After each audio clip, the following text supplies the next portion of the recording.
and also about online Swedish. Online Swedish is a Swedish language school online, and we've been established since 2020. And I sometimes say, which is also true, that we are children, we're product of COVID. Thanks to COVID, these online things has been boosted. Of course, online schools were existing before, but after COVID, it is today, I will say, even a norm rather than something different. We are offering Swedish language courses from beginners level, A1 level, to the C1 level, to advanced level. And also we offer medical Swedish course. And at the moment today, the big portion, I would say even 70% of our students are medical professionals. That is the answer why we have these webinars. And our goal is to have at least twice a year. Yeah, twice a year is fine to have webinars related to the medical professional in Sweden, sharing the insights, and that's how we can preserve and develop our community, which you are very welcome to join. And also I can mention that our certificates are recognized by Socialstyrelsen. So we have many students here today with us in the webinar, and also the presenters whom you're gonna see. They are also our former students, and they got their license from Socialstyrelsen with our, so to say, Swedish language certificate. They got licensed from that. And otherwise, the most of the doctors, the first thing that they do, they unsubscribe from my email list as soon as they get the license. You know the story, but not Shana, not Ada, and the favor guys. They stayed here with us. They did not ghost me. And I can also mention that we have Swedish Conversation Club, that is Swedish Language Cafe online, and it is free and everyone is welcome. So you have no reason to not to come to these sessions. If you want to practice your Swedish and you're not living in Sweden, that is a golden chance for you, Swedish Conversation Club. And I can also say that we are the biggest online Swedish language community. Of course, I understand that maybe you have heard somebody else saying that. And you may wonder, how do you measure the size of the community? Well, we have, as you can see at the moment, we are 38 here at the webinar, but we have at least 6,000 plus people enlisted on our email list, people who join Swedish Language Cafe. Of course, they don't join simultaneously, 6,000, but people come and go. We have an average 30, 40 people, depending on the time of the day, the season, etc. And you are very welcome to join us. We have our Facebook groups, online Swedish. I can also put it in the chat section. The most of you somehow probably somehow you have been in contact with us, but otherwise, if you are first time, you can join our Facebook group. I will paste it in our chat section. And also, if you would like to take contact with me, my email is robert@onlineswedish.net, and my name is Robert Melvitz, in case you have forgotten. And before we give the words to our beloved doctors, I also want to mention about courses for non-EU doctors, and this is related to practical and theoretical courses, exams, which doctors are doing if they are non-EU doctors. And of course, you can visit their homepage, kunskaponline.org.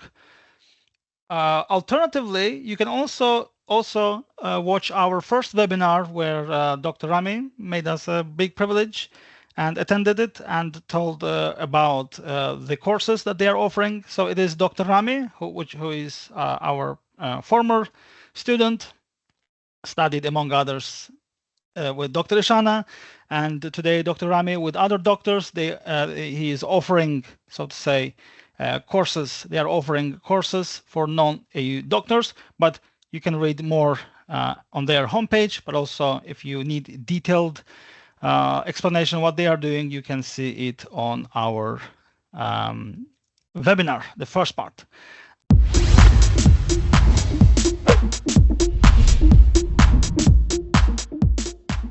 All right. Hi, everyone. My name is Ada. I am of American and Polish origin. My reason I've moved to Sweden is the fact that I fell in love and married a Swedish man. Very good decision. Yeah, so I've been living in Sweden since July, last July, actually. I have visited Sweden before, while I was still dating my husband and we were still together. And I have worked as a sjukvårdsbiträde in the past. And currently I'm working as Underläkare in surgery. And the 26th of May, so next month, I will be starting my ATA in Kristianstad. I finished med school last June. So I actually went quite quickly through the process of getting ATA, and I'm very happy and proud about that. Hopefully I can now share some of my experiences with you guys and answer some of your questions. And Robert has sent me your questions before this presentation. And today I threw together just quickly a general summary of the questions and sent it to Robert. So that's his responsibility to share because my tablet does not like me at the moment. So I'm on my phone. Yeah, I really don't know where to start. I think we should just jump in right into questions and not waste any more time with introductions. Yeah, absolutely. Dr. Ada, if possible, can you please maybe start with about your general experience? I mean, we will go through the questions for sure, but otherwise, if you can say a few words about your experience with what you are doing at the moment, but also what you wished that you knew before you actually started to work. Okay, maybe start my general experience at the moment. So currently I've been working since July. My bad. I think I have muted you. Sorry for that. It's okay.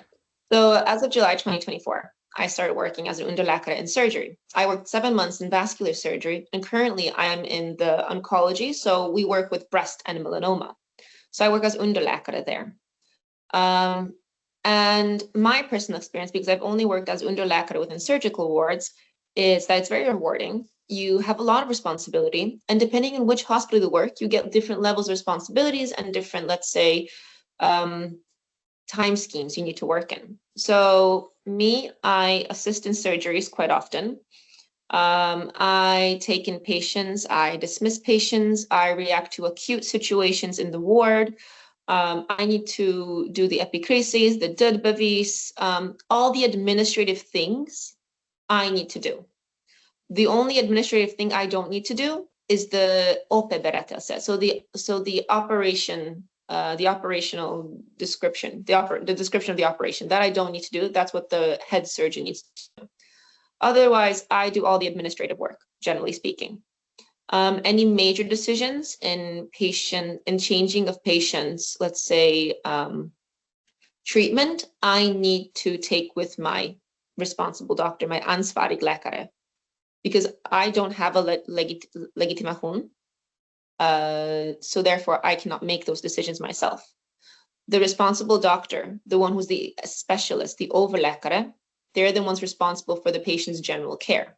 But they're supposed to have enough trust in you and build a good enough relationship with you where you don't need to constantly, go back and forth with them on the bare minimum. So I can tell you this much. It's very good to have proper pharmacological knowledge in Sweden. It's very good to have like a proper, maybe not proper, but like a good enough understanding of Swedish before working as an Underläkare, because you don't know which ward you will start in. And if something of acute situation happens, no one's going to stand on the side and explain stuff to you in English and feel bad for you. Because at the end of the day, we're the ones should be responsible for the patients. So in vascular surgery, I've had, cardiac arrests, I've had heart attacks, I've had hemorrhages. No one will stop and stand saying, okay, let's take this in English. So you need to know at least the basics. And then you also need your own medical knowledge because Swedish is not my native tongue. So of course you panic in those situations. You get stressed and you do refer back to your native language usually, but you need to be able to rely on your medical knowledge to get you through that, plus your Swedish knowledge. And one more thing I can say is that Sweden will not overwork you. They will not overwork you like Poland does, where I was educated. They will not overwork you like the US or maybe other countries, but I have no experience in those countries. Sweden cares that you will have, let's say, enough rest. Generally, as medical professionals, you will be overworked. This is the profession everyone has chosen here. It's going to be hard. It always will be hard. You'll always be stressed and, let's say, overworked, but you won't be overworked to the bone like other countries. Sweden wants you to have enough time to have proper rest. Me as an Underläkare, I have 4 months plus the weekends, so generally 4 weeks plus the weekends, so generally 5 weeks total in 12 months of a vacation. So I just came back from 2 weeks of vacation, paid vacation, by the way. These are paid vacation days. And then you can also take more vacation days if needed, but those might be unpaid or you might take out your overtime work. So that's my general experience working in Sweden. It's good. You will be tired. It is work. I recommend coming to the country beforehand because Sweden is a completely different country, which everyone might be, which you might be adapted to. But I personally like it. It's as a Swedish say, lagom. It's good enough. It makes you okay.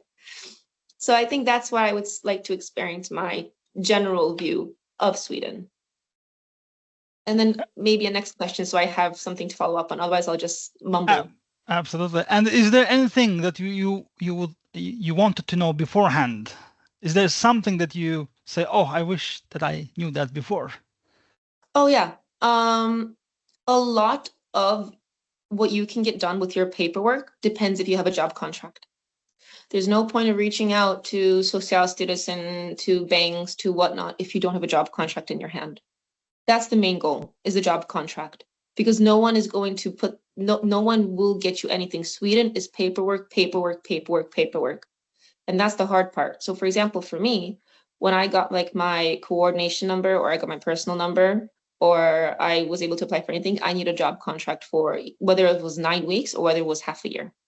That's something I need to know. And I spent like hours on the phone with the bank asking, and finally the result was always the same. That's what I wanted to know personally. That's my experience. The job contract is your golden ticket.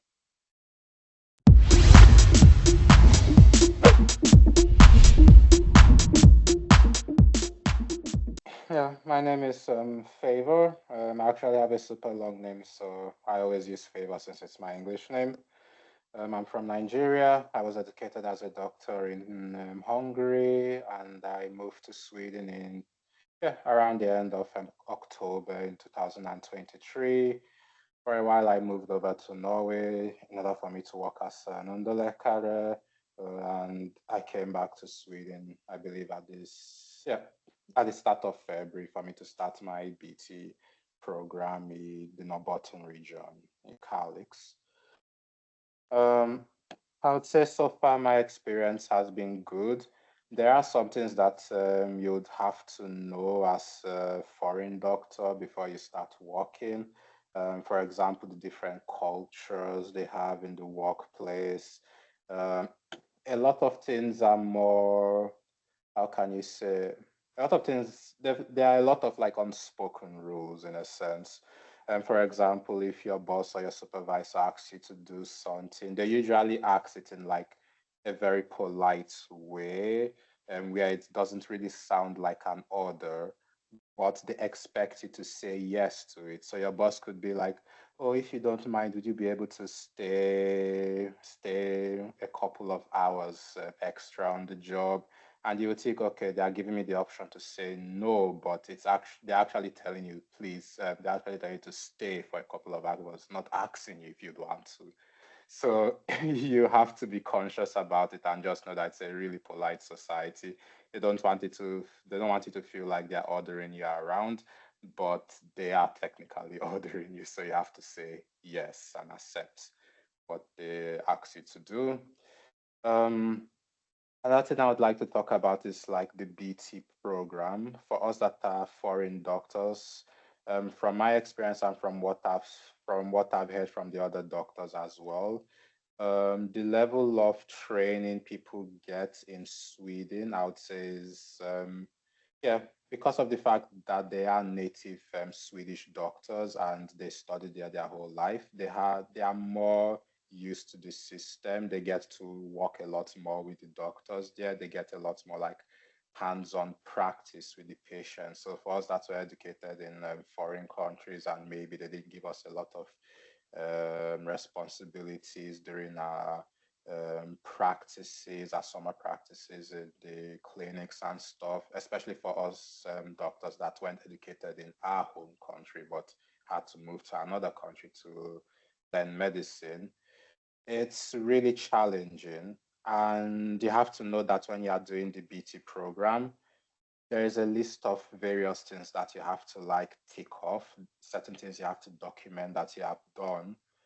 But that isn't the end of it because it seems, from what I've seen and my experience with my supervisor right now, it seems to be a bit more subjective in a way where it depends on your supervisor's impression of what you have done so far. So even if you tick off all the boxes on like the list of things that you have to do while you're there, depending on how your supervisor feels that you're doing in the workplace, it could be harder to get like their acceptance on it. So as for me right now, I had my conversation with my supervisors and it seems like they are still demanding a bit of things for me, even though I've technically ticked off almost everything on the box. There's only like one thing left for me to do that's compulsory, but because they feel like, okay, because I haven't really been in Sweden all my life, I'm not used to the system and everything. I have to like basically, yeah, sort of in a sense, like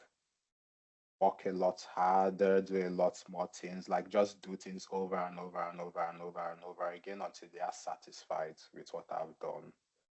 And that is sort of how it is in the BT, at least where I am right now. It's, as I said, it's sort of subjective in a sense how it feels. So maybe in other hospitals it is different. But where I am right now, that seems to be the sentiment. So you have to keep that in mind if you are going to do BT, to know that, okay, as a foreign doctor, there's like, it's not just the paperwork. You have to at least show them that you have been submerged into like the Swedish medical system. You understand everything that's going on, how they do like their, what they call it, HUC intake, the payments for when people are sick, how you like do death certificates and all these things.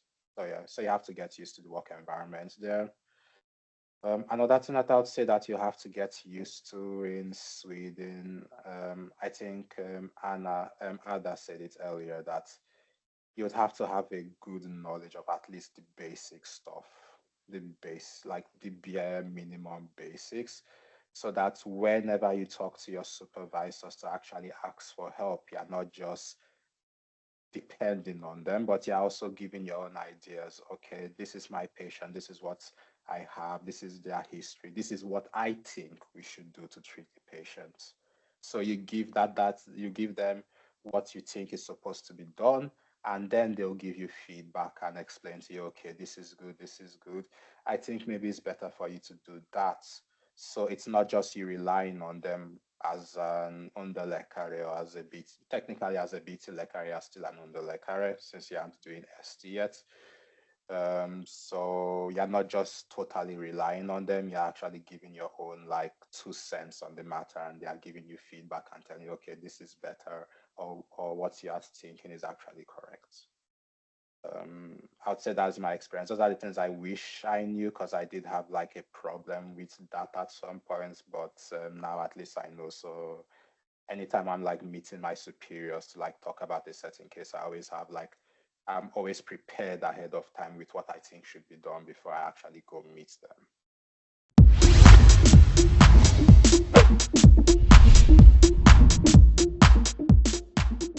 Hi, my name is Shana, and I'm from India, but I studied in Poland. And I did not really have anything to do with Sweden apart from the fact that my husband is Swedish and I met him during my university years and then I moved to Sweden because of that. I started learning Swedish with Robert in the last year of my university to eventually be prepared to work as a doctor. There is there's two ways you can go if you have studied in the European Union when it comes to going to Sweden. One way is the way Ada chose to do it, that she decided to not stay for the licensing internship of Poland and the licensing exam, because all EU countries have this exam and this internship. Every country, I think, has this possibility. Hungary, Poland, I think all of them have it. She chose to not do that, and she chose to go directly after taking her exam. So, for someone like this, who has their MD but did not take the license of the country they studied in, they are legally obliged to go through author program. So she applied for author and she got it. Congratulations, Ada. And now she is going to do a 18-month licensing program for Sweden. So she is working as a unlicensed junior doctor. That is her current job, and now she will work as a Allmäntjänstgöring and she will receive her Swedish medical license after that. In my case, because I was very scared, honestly, I wanted to play it safe, and this is the reason why I did it. I stayed back in Poland for a little bit longer to do the Polish licensing internship, which is called STAZ. Every country has a different name for it, so there is no specific name. So this licensing internship can range anything from 6 months to 1 year, depending on the country you are in. And then you have to do the licensing medical exam of the country. That also has a different name in every European Union country. So when I did that, I passed it. And then, because of the combination factor of the internship and the exam, I was eligible to apply for a medical license in the whole European Union, depending on their conditions. Sweden's condition was that you needed that exam, you needed that internship, and you needed a C1 certificate. So as soon as I was done with all the paperwork from Poland, it took a while. And as soon as I was done with all the paperwork, I applied for a Swedish medical license. I received my Swedish medical license in July of 2024. I am a graduate of the year 2023, after which I did my internship till January 2024, wrote my exam in February 2024, and all paperwork took around 4 to 5 months to get everything from Poland to send it to Sweden. It's a lot of paperwork, and it like Sweden is very fast, but the countries you come from might take a while to process everything. Then I got my license, and since that point in July, I've been working as a legitimerad Underläkare. Before that licensed job, between this time of February and July, I was an unlicensed junior doctor. So that's the difference I got in my title. And once you have your Swedish medical license, you're obliged to do Bäthe. You can no longer do authorization. The rules say if you have a medical license from another European country, you're supposed to change it to a Swedish license and do Bäthe. If you decide to end at your MD and do not go ahead with your licensing process, then you're supposed to do author.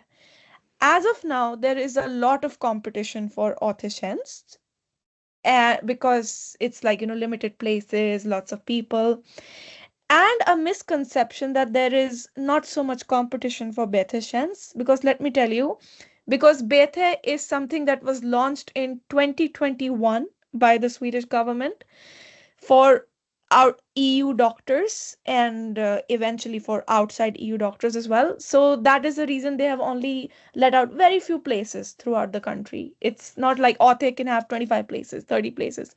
For Bäthe, you might have 4 places in the same area once a year instead of twice a year. So it can like vary. Yeah, Ada, you raised your hand. only one more thing important to say is that what Shana is saying, but now Swedish medical professionals Yes. will also be applying for Bäthe. That's another thing Exactly. to say. I was getting there. So as of now, they have very limited spots, and the competition for author as well as Bäthe is very high. In the year 2027, the Swedish government will completely remove and eliminate author for their own Swedish medical students and author from other EU country graduates who don't have a license. So you will become obliged to get a medical license from the countries you are coming from the EU. And the Swedish medical students will finish one semester later, and everybody will come on a same base competition level, and everybody will be obliged to do better. This is what is going to happen in the year 2027. But for the next 2 years, we have a separate author versus a better way.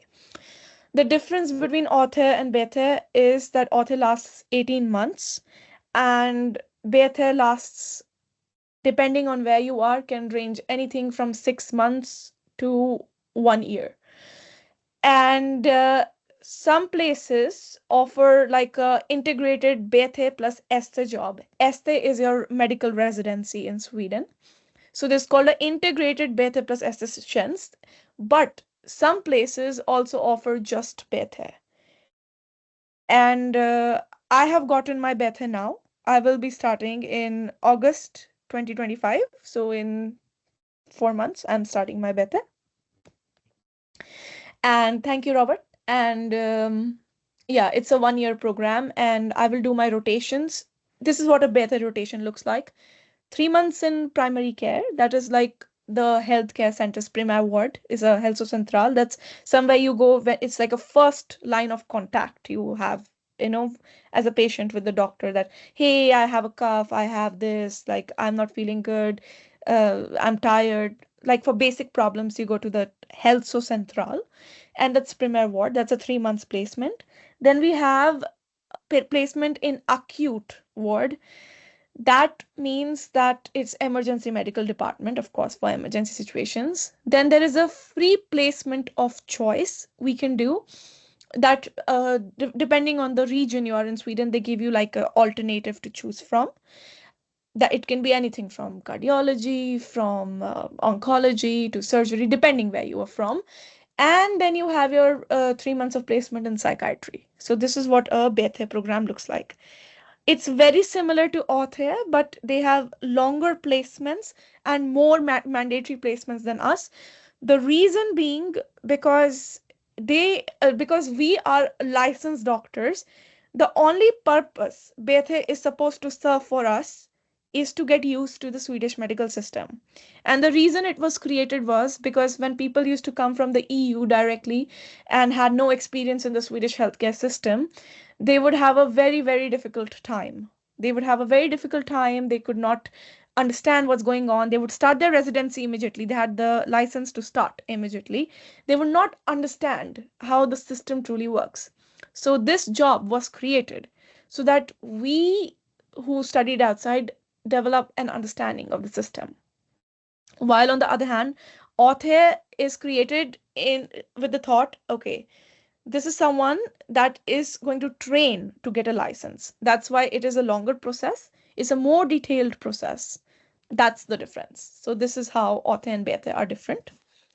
And like both have their advantages and disadvantages. The one advantage of author is that you don't have as you have a little bit less like responsibility in terms of doctors. When they talk to you, when they see you, they're like, okay, this person is not licensed yet, so we can be a little bit gentler to them. Once you have your license, suddenly everybody is trying to like, I don't know how to say, like they hold you responsible for what you say and what you do. I have felt that difference even as a licensed junior doctor. Like people are nicer till you don't have a license. As soon as you have a license, they're like, okay, you have to do everything like in a right way.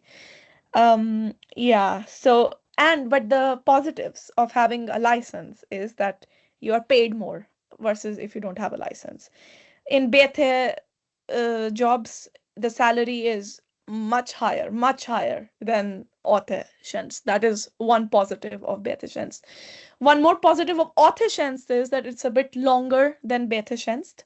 So you have more placements, so you have more time to get used to the system. In Bäthe, it's more like 3 months, 3 months, 3 months, and then you're just like jumping, jumping, jumping. That's, I think, like, it's really depending on how ready you feel, and how much you have worked as a junior doctor also really plays a role. How much you have worked as an Underläkare can also definitely play a role. If you have worked a lot as an Underläkare, for example, I have worked a lot. Right from February 2024 till January 2025 in psychiatry, and January 2025 to now in Department of Cardiology. So since I have worked this much, so I am comfortable with doing Bäthe. But if it is someone who has just come here and they get the chance to do Bäthe, I mean, that doesn't really happen. There is a lot of, like, they want experience before Bäthe. But let's say if that happens, Bäthe can be very, very overwhelming and energy demanding.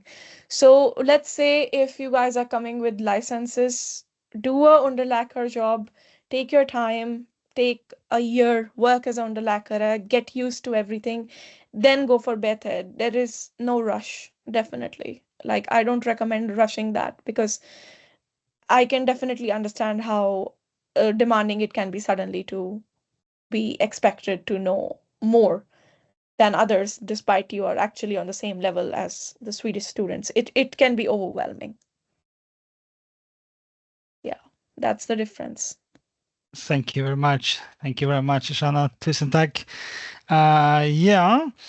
Let's see. I think, Shana, you did mention, right, what you would like to know before you, what you wish that you knew before you came to Sweden. Yeah. Yeah, you mentioned that, right? Great. I mean, I can maybe add to that. What I knew before I moved to Sweden is I wish I knew that what your what different titles and what their role is, like what the job of your boss, that is the chef in Swedish, is, what the role of the handledare, the supervisor, is, what does introduction period truly mean, like to truly understand these concepts, because it's Sweden is extremely organized, and to even fathom how organized it truly is, I wish we had a little bit more knowledge about that, because I just started my job not knowing anything in psychiatry. And since it was psychiatry and the language pressure was extremely, extremely demanding because it was psychiatry. So that I did not expect how demanding it's suddenly going to be. But one thing I wish I knew was it will be all right. Like, if you have just started and you have like a very simple kind of a job, not the surgery kinds, not the medicine kinds, more of the simple kind, people will be kind enough to you to answer your questions if you really ask them, to not be scared to ask more questions, and to wait it out with the language. You will not get everything the first day. It takes 5 to 6 months to not be scared before being completely alone. It took me 5 to 6 months to develop enough confidence to be alone and be okay with speaking Swedish. I was like almost shivering every time I had like a patient visit, because I was so scared. Like, what if I don't understand my patient? That those what ifs, you are so scared before you start off the what ifs. You need to know, if you've come from abroad, it is normal and it goes away after 5 to 6 months. It will go away. It's just your brain adapts to it. So more språk cafe. More språk cafe. More språk cafe, definitely. And try to, like, when you speak at work, try to interact with colleagues in Swedish. Try to avoid, only being integrated with people who are speaking English to you because they are in the same shoes. And it's much more comfortable to speak English, I suppose, if you've studied like medicine, especially in English, or if English is your second language, it becomes much more easier. And you can go back to, being more comfortable with English and having more fun with people who speak English later in your career. And but save that for when you have become 100% confident in Swedish. Save that for later. focus on speaking Swedish with your colleagues and integrating more with people who speak Swedish. Focus on that. Thank you very much, Dr. Shana. Okay, yes, I mean the show is not over, guys. We have lots of questions, and I will demonstrate the questions, and then if you want, doctors, you can simply answer them one by one. For example, the first question goes to Ada, the second to Dr. Faber, and then the third to Dr. Shana. And of course, you can also bring in your input to the same questions. So let's see if we can do this way. And then I think we also got some questions in the chat, but yeah, we will have a Q&A session, so no worries, guys. And Dr. Ada, anything? Yeah, only one thing to correct. ATA is not going to completely disappear in 2027, but the amount of placements for ATA will diminish quite a bit, because main hospitals will stop offering ATA and smaller hospitals will offer ATA. So ATA still will be around in 2027, because generally the idea was to make it disappear, but it's not true. It's something that it's kind of like a rumor that has been spreading, but it will not disappear due to the fact that, life, sometimes some people are required to do ATA. Let's say, for example, a woman got pregnant between her medical studies and her ATA period, and she need to take her time off or something. Basically, what I'm trying to say is there'll be less positions, less placements, but it will still be around. That's all. I also heard that rumor, but it's not true. I just found out recently it's not true. But it's hard. It's really complicated. Like, it's hard to know this stuff all the time. Yeah, the thing is, I think the places will go from like 100 to 5, and those actually places will just be reserved for people who, were in those years of medical school where ATA was applicable. So it will just be reserved for the specific segment of people. Yeah, it's complicated. It's strange. Yeah, I know. It's a bit strange. Yeah, it is a bit strange. But I'm saying, like, if you're like, oh no, I won't get Bäthe in time, or oh no, I need to get ATA, there's wiggle room. It's not like strict 2027, no more ATA. It's not like that. So there's some wiggle room. If anyone is there thinking that their career is over in Sweden, there is some wiggle room. Okay. That's all I want to clear up. Thank you very much. Tak. And by the way, what I also would like to add about the questions, of course, we can never be able to answer all questions properly, because we don't know simply the answer sometimes, right? And also, things that are true today are not necessarily true the next year. So this is also good to keep in mind. And of course, we will do our best. I mean, apart from our presenter doctors, we have also other doctors who have joined us. Thank you guys very much. And of course, we're going to bring in lots of inputs and try to answer these questions. But as I said, there is always a risk that either we don't know the answer for a particular question, or that it may also change after a while.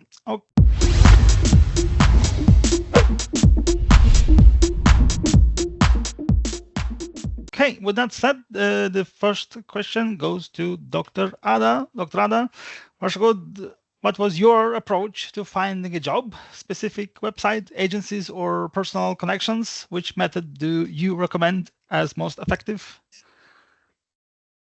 Personal connections. There are no job agencies from what I've known. There are no agencies. There's nothing like that. It doesn't exist. It's personal connections. Sweden is all about connections. And this is going to be a hard hitter, but you need to put yourself out there. And if someone has their personal connection, they will use it. And they're not going to share all their personal connections with you, because then they're going to lower their chances of getting a job. So you basically need to put yourself out there. At the end of the day, being hired by a hospital is like being hired by a company. You're a product of the medical system. Why should they hire you? How do you advertise yourself? There's websites like Online Swedish. I can recommend for any Polish people here, there's Lekarz. It's a website, so it's a Facebook group, but there is no agency. And I have looked far and wide. Maybe someone else has made something new. I don't know. But when I was looking last summer, there is no agencies that are going to help you to get you into Sweden. Maybe something else has changed, but it's personal connections, and you need to reach out to people, and you need to find your way. Everyone needs to make their own pathway to get into Sweden. there is no general theme. Like there's no general pathway that everyone enters. Thank you very much, Ada. By the way, regarding that, we have, so to say, our Facebook group, Doctors Going to Sweden, and that is the idea to build a connection, to be a network for doctors, because sometimes I've seen, for example, there is a available position, and then the doctor says, anyone is interested in that? So yes, also the whole idea with our webinars is to build the network. So wonderful, wonderful. Please join our Facebook group or groups. Jättebra. And doctors, other doctors, do you have any inputs on that question, or we simply go with the next one? Let's see. I'm not sure if Dr. Favor is available, but Dr. Maxim had something to say there. Dr. Maxim, you are muted. You are muted. Hello, everyone. So it will be difficult to speak in English, so I'm certainly förlorat engelska språket när jag började studera svenska. Så hej alla i Shana, Adda och Santa, så många som jag vet, Robert. Så om jag kan, får jag prata på svenska lite? Absolut. And we will translate. I understand everything you're saying, but what is my experience? Så jag behöver att söka genom nästan hela Sverige för att få provtjänstgöringstjänst. Så det finns en 1177 och du får söka hur många vårdcentraler finns i varje region. Att förstå vilken plats kan vara för dig. Och sen, den andra variant är att skriva direkt för International Office. Så jag skulle rekommendera Uppsala region och Skåne region. De svarar mycket fort. Och sen Västra Götaland region. I Stockholm region svarar nästan inte. Så det är för mycket läkare som söker jobb i Stockholmsregion. Väldigt svårt att få provtjänstgöringschans. Vet inte om Bäthe ST. Och så. Och sen det finns en lista, Excel-lista från en läkare. Det är Google shared dokument. Ja, So that's all. The conclusion, don't seek for a job in Stockholm. That is the key conclusion. Du ska inte, you will not find. Yeah. Väldigt sällan. I don't know. Example. It is, yeah. Det är inte bara Stockholm, det handlar också om huvudstaden. Oslo, det är samma sak. Du får ingen jobb hvis du söker i Oslo. Yes, Dr. Santa is, by the way, is relocated to Norway rather, but yeah, the situation seems to be the same in the capital, Oslo.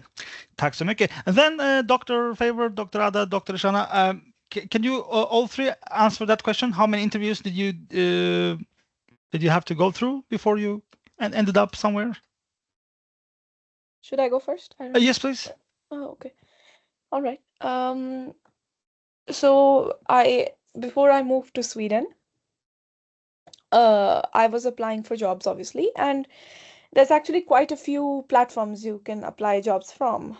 One of the best I recommend is, please note it down if you have the opportunity to, JobSoc Indeed. It's called Indeed. I think it's a really good platform to look for jobs, because it's, for some reason, a lot of people who give jobs, they really put the jobs there. It's a great platform. Arbetsförmedlingen, that is the main platform to have, let's say, the region's jobs. Indeed has a lot of private ones as well. Arbetsförmedlingen definitely has all the government ones. So these are two great platforms to look jobs for. I applied, let's say, 80, 90, 100, 120, can't count jobs. I was applying jobs every single day, preparing cover letters for the jobs, and the reason I had to apply so much was because my circumstances were a little bit different. Everybody is in a different boat, I suppose, but I was a non-EU citizen who was going to move to Sweden with a work permit, not with with like connection to a partner or anything, because I was not married at the time I moved. Now I'm married, but I was not married when I moved, and I had no legal grounds to prove my relationship, so I needed a work permit to move into the country. And in Sweden, to get a work permit, you need to have a job contract, and the person who gave you the job contract, your boss, needs to start your application for the work permit. And because it's so much of bureaucratic work, a lot of Swedish people are not willing to go through it. Unfortunately, it's like that. They have their reasons, and very genuine reasons that I found out now. I will share that later in the coming questions when we will discuss about the work permit. But because like I was in this kind of shoes, that's the reason I got very few interviews. I got 4 or 5 interviews, mostly from psychiatry. And the reason you get a lot of interviews from psychiatry if you're a new starter in Sweden is also because they have like a severe deficit of people working in psychiatry. So that is like you can get jobs there. Anyway, so I got 4 or 5 interviews, and only one, like my employer, previous employer, Region Kronoberg, was willing to go through the paperwork for me. So it can just be a matter of luck, and it can be a matter of how much they need you. It can be a matter of how used to they are in this process of issuing work permits. Some have become used to it, so they are like completely okay with it. It depends on, maybe you are, or you have like a Polish citizenship, like Ada, she's also a citizen of Poland. So it was like a little bit different for her to be in Sweden, and she did not have to go through this work permit document work. So if you are EU citizens, this is not your worry. This is for people who are not the citizens of the European Union. So the interviews you get is also determined by your citizenship, not or only because of the amount of administration that is needed. So that is unfortunately a very, very limiting factor in Sweden. Like I had like a colleague, Nader, he was not getting any proper responses. He was getting interviews, but nobody was willing to do the paperwork for him. He literally went to Uppsala a few times in a like during our medical studies, the breaks we had, some voluntary breaks, and he went there to do internships after internships, free internships. He was not paid for those, to prove a point like he's an amazing physician. And then like he was noticed by the doctors there, and when he requested a junior doctor job there, then after seeing how he is, they were willing to go through the paperwork for him. So there is no hard and fast rules when it comes to this. Some people can get it like this, interviews and jobs. Some people might have to go the long way, and your citizenship can be a determining factor. So it is very individual. Thank you. Thank you very much, Dr. Shana. Dr. Favor, can you please tell how many interviews you had to go through and how long it took for securing a job? Mhm. I'm not too sure if my case is like a really good example, because I sort of started my job search a bit too early in Sweden. I didn't have my CET certificate yet, so it made it a bit tougher for me. So I feel like I have a higher number of like job applications that I made before I could get like proper answers and stuff. But once I got my legitimation as a medical doctor and my CET certificate, it became a lot easier to get interviews. But yeah, the problem is that yeah, they do like it when you have a lot more experience. So there's a lot of competition with, of course, like the native doctors over here and then the foreign doctors. So it took a while. I literally had to like walk in Norway to get the experience that I needed in order for me to actually get the job that I'm working in currently right now in Sweden. Because in BT they do want you to be like a bit more used to the Scandinavian, I'll say the Scandinavian system, before I start working in the country. Sometimes, so yeah, it took a while. The number of interviews, I'm not too sure. If I don't count the ones that I did before I got my medical license, I'll say it was about, yeah, maybe 10 to 12 interviews before then. I got the current job that I'm working in right now. And I have had like some other offers that came for interviews after I said yes to the current job that I'm doing right now. So yeah, I think like Shana said, it's it's a whole lot of like time and chance. It's a whole lot of time and chance. Like you just have to keep on like putting yourself out there, going to interviews, never say no to an interview, always say yes, go to it. If they say that you have to do it in person, try and find a way to get there and do it in person.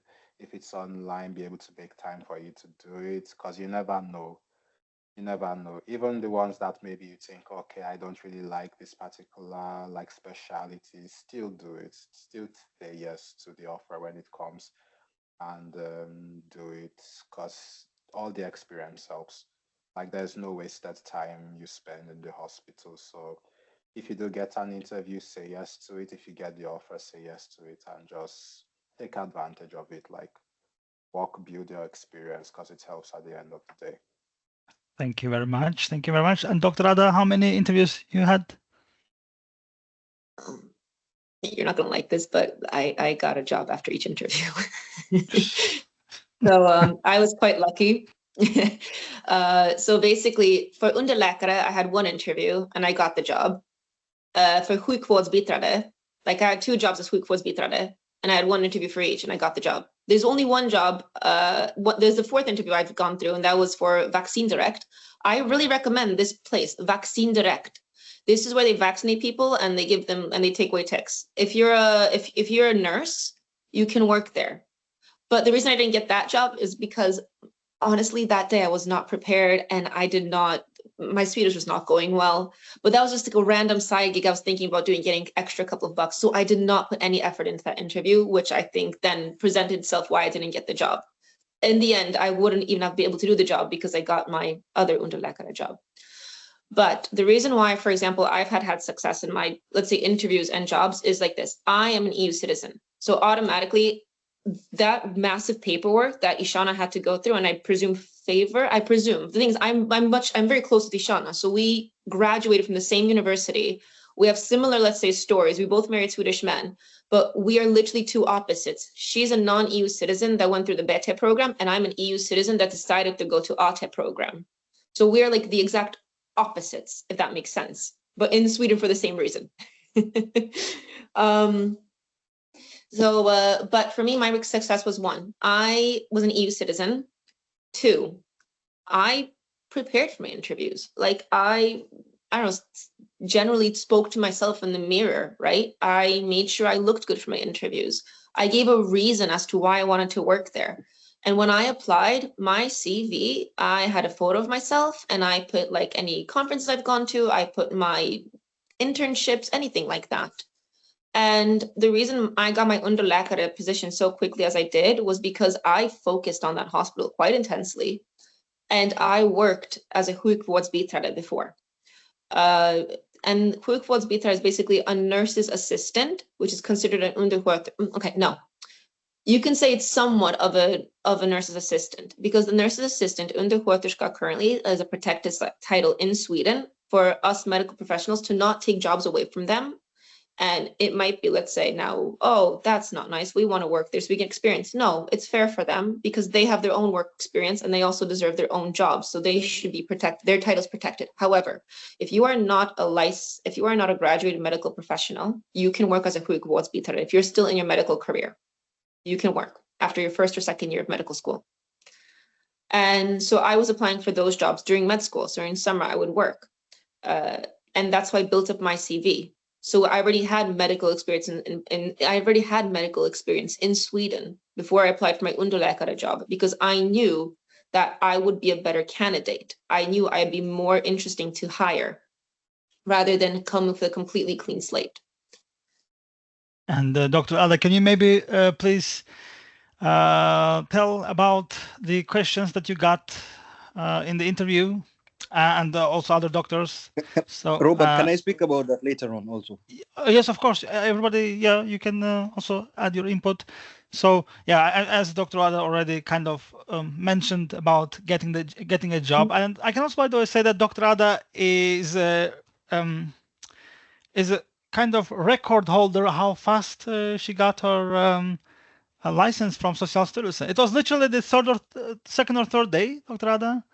When did you get your It was like less than 48 hours. Yeah, that was, I mean, because Guys, I get the question. I'm sorry, I have a little bit of luck. I mean, knock on wood. So basically my case is like, if it goes the best way possible. I wasn't expecting this, and I don't want to, and it's not like me trying to boast, but this is how the perfect way it can go. So don't be scared. It happens for more people. It can be, let's say, quicker. It doesn't have to take 5 months. There is like spectrums to it. So that's what I'm saying. Don't be scared. It can go very fast, but sometimes it can take time. That's what the general point is trying to be said. And that is the question that I always get from my students, the prospects, future doctors, asking, Robert, how long does it take? Well, yeah, I say I have seen different stories. I mean, Ada is always the quickest. She's the record holder in how fast to get. But I also have had situations when, you know, the Christmas holidays were involved, and then, you know, and then if you apply somewhere in November, you can be victim for the Christmas. So yeah, it can be longer, more than 2 months, rarely, but it happens. But also rarely you can get it within the same week. And Dr. Ahmad, questions, please? Sorry, I thought Ada didn't have her license. No, I don't. But to answer is, for example, So you still need to apply to Socialstyrelsen. Särskilt för åren. So yeah, we mean what Socialstyrelsen like approves you, because the thing is, when we say license, we don't really have the right word in English.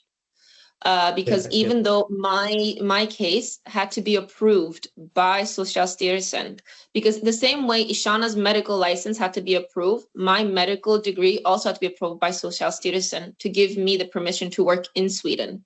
So we say the word license for that, generally speaking, from what I understand. So I also had to renew it when I got ATES, so I got permission through the Swedish government to do it.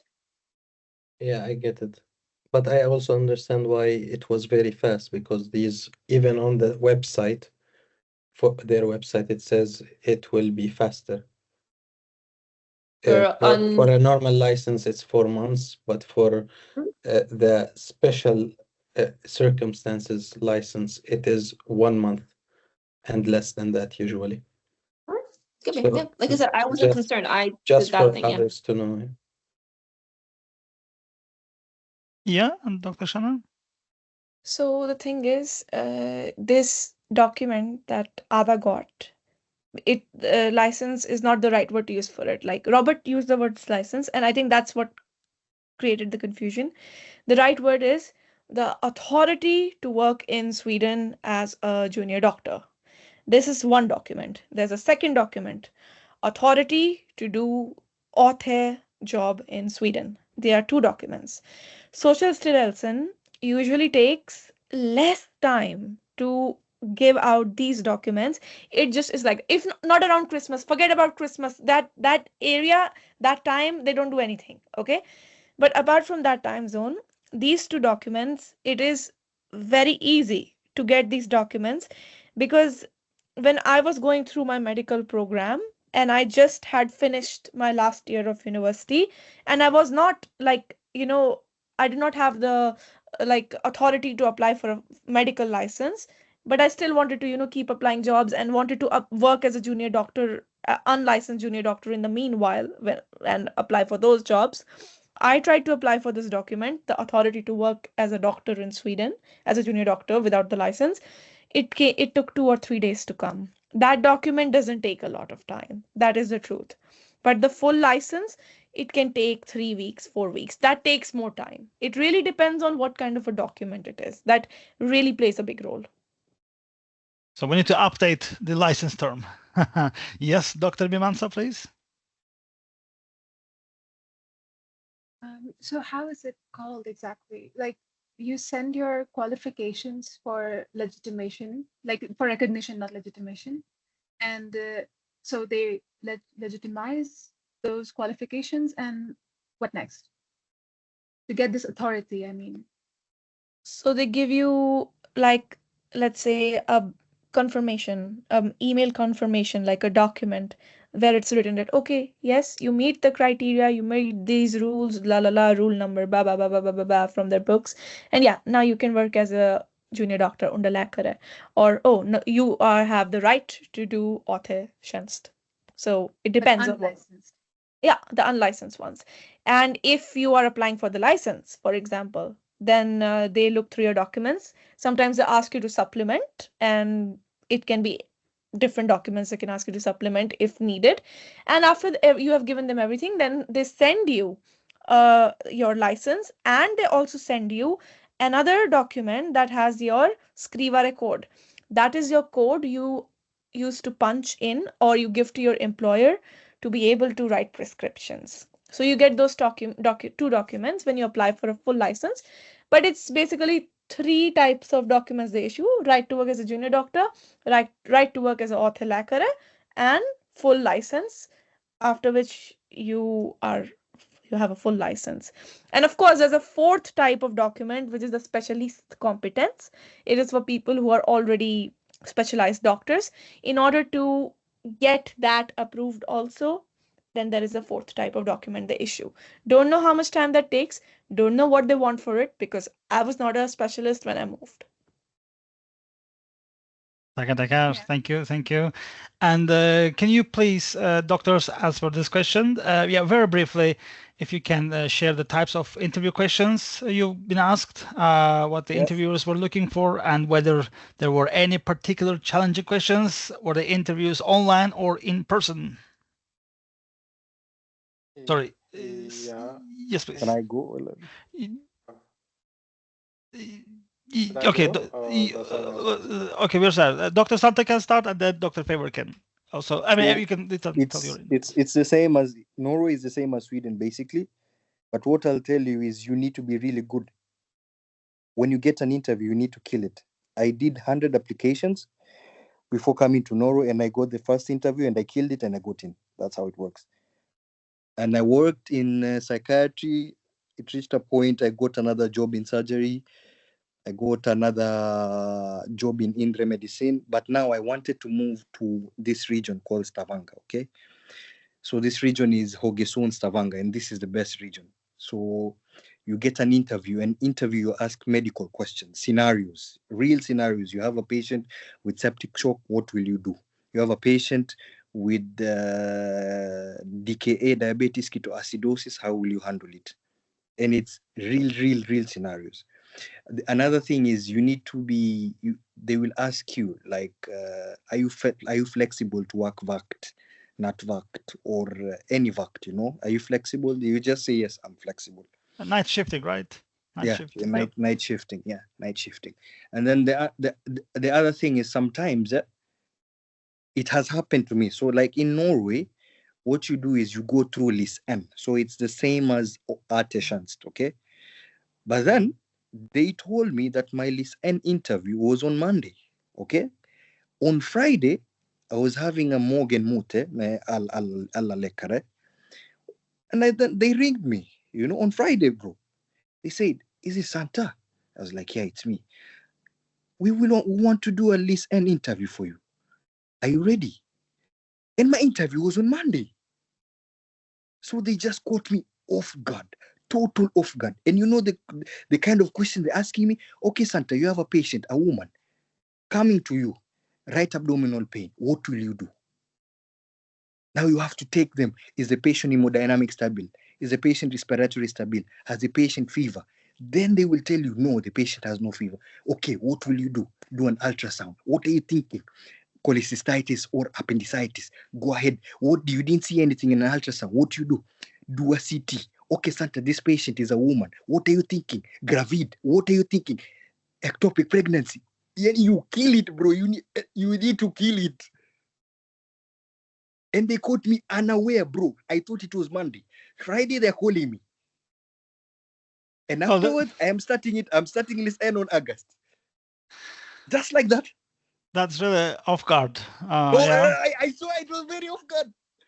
It was crazy. Well, good job, Santa. Really, but good you job. need to be on top.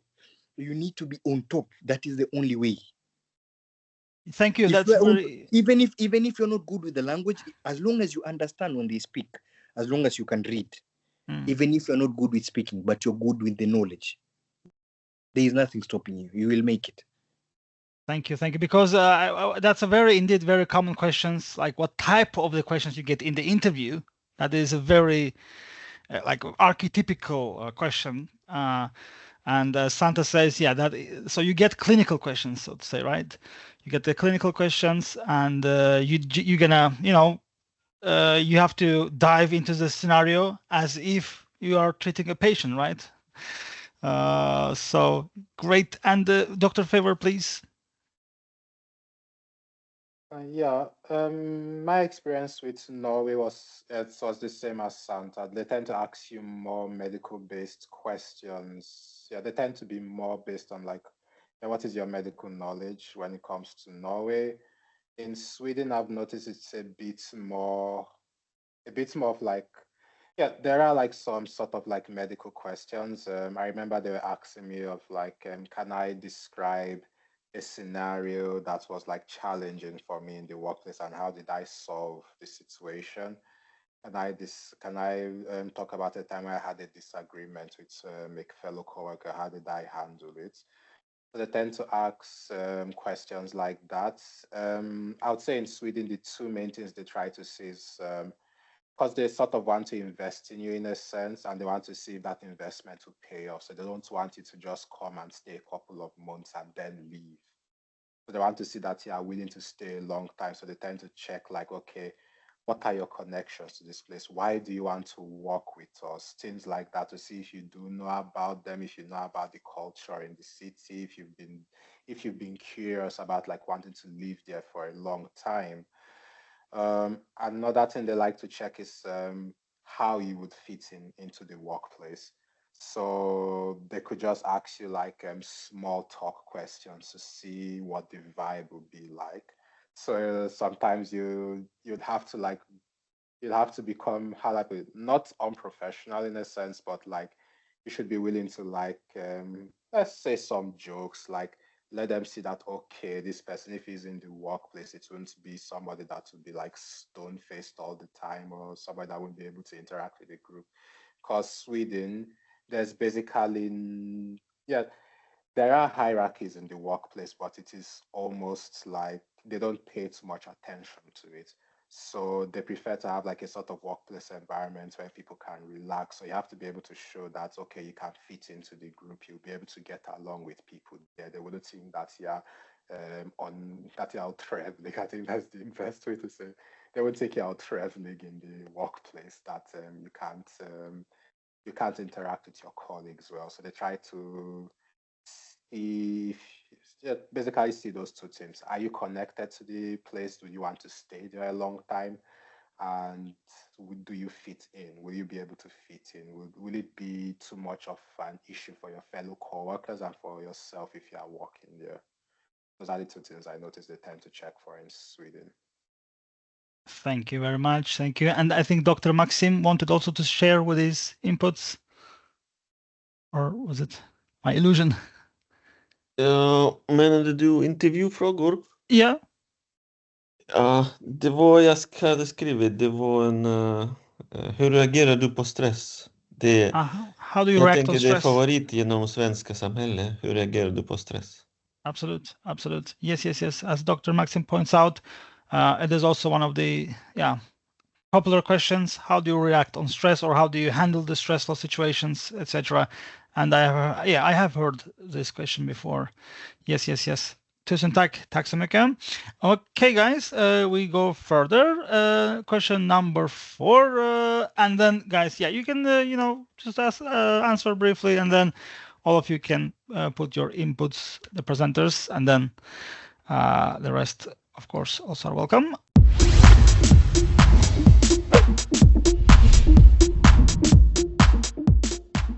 Yes, shall we start with Dr. Ada? Varsågod, Dr. Ada. Fråga nummer 4. Question number 4. One second, let me see which question. 4 was any tips for writing a strong personal CV? Is that the one? Or yeah. Okay. Yeah, my tips for writing a strong personal CV. You should write down, first of all, don't lie, guys. I know everyone wants to improve their CV. Of course, your CV is supposed to make you look good. Yeah. But the thing is this, when you get hired and you have a CV that makes you look like some kind of medical, let's say, genius, and then it doesn't really show well, they're going to know, and this opinion is going to stay with you. If you say you finished a cardiology course, and then let's say, for example, you have like cardiology just came into my mind, right? Because we were speaking about cardiology. So just cardiology course, let's say. And let's say there's a heart attack and you don't know what to do. They're going to know. And it's that word's going to go around, and you're going to weaken your way of getting a job in the future, because your opinion, because Sweden, by the way, references, key word is references. You need references to keep getting jobs. Don't line your CV. Yes, make yourself look good on your CV. Write which competitions you've been in, write which conferences, which circles you've been in, any internships you've done. But don't overboast yourself to the point where it's not right, because it will catch up to you and you will look silly and funny. For example, if you, let's say, took 1 month of Chinese and you write, I speak Chinese, guys, no. Sweden loves honesty, they love order, and they like when you try hard, and they will appreciate your hard work. That's what I can say for writing a strong CV. And a personal letter, like I said, find what makes you special, write where you come from, why you want to work in Sweden, why you're a person they should hire. But unlike the US, don't be over boastful. Sweden does not like over boastful people. So you have to say your strengths. And here's the kicker, what surprised me. They want to know your weaknesses. That's what I can say. Thank you very much. Thank you very much, Dr. Ada. Dr. Shana, any inputs on that? Yeah, I mean, I would go about this more in a administrative way rather than more like a, let's say, emotional way. So your cover letter, like your letter, of motivation, that is one of the most important elements of your application. And then it's your CV. Try to avoid adding too much of your accomplishments to your personal letter. Your accomplishments hold a better place in your CV. Try to put accomplishments in your CV. In your CV, make sure that you use like professional fonts, that you use like you don't have this Comic Sans kind of a font. It doesn't look unprofessional. Let's say if you're putting like job titles and you put them in bold, so all your previous experiences should be in bold, and then sub information about them is like not in bold. So make sure that all of it is not in bold. Like show order and organization in your CV. It should look neat and clean and precise. That's how your CV is supposed to be like. Put your accomplishments there. In your personal letter, try to show more of who you are as a person and what can you achieve with your current level of knowledge. That is like a good place for a personal letter. And let's say if you have a very, very strong reason to be in the particular job you're applying for. For example, you're moving to a city where you have friends. Make sure that you emphasize in their CV, hey, this is where I have my family or friends or my partner, and this is where I would like to settle down eventually and build a life. Because they really do value people who want to stay in jobs they are applying for, like grow with the region. So that is a very important reason to mention in your personal letter, that what your intentions with that place are. So that can really push your application to the next level. Keep it short and sweet in the personal letter. You don't need to like write huge stories.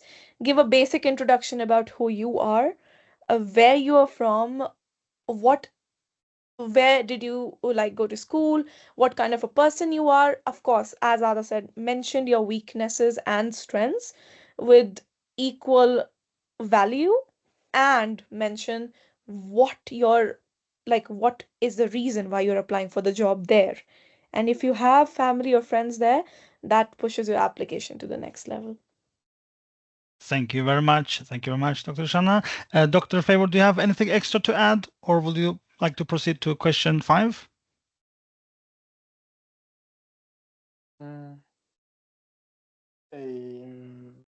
I guess, yeah, it's more, yeah, sort of like a helping tip. I would say when you're making your personal letter, it's good that you actually tell them, for example, if you have like a coordination number or a personal number, this is something that it helps weirdly in a sense, because like it makes them know that you're like an actual human being, that you're in this system in Sweden. So having a personal number or like a coordination number actually helps when you're applying for jobs, especially for those when you don't have like what they call it, legitimation as a doctor, because of course you need it. You need like you need the coordination number at least for you to get your legitimation.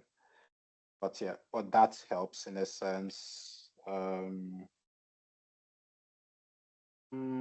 would also say you should show that, yeah, if it's your first time working in Sweden, then maybe it's a bit harder, but you should be able to show that, okay, yeah, a bit more used to the system in the personal letter.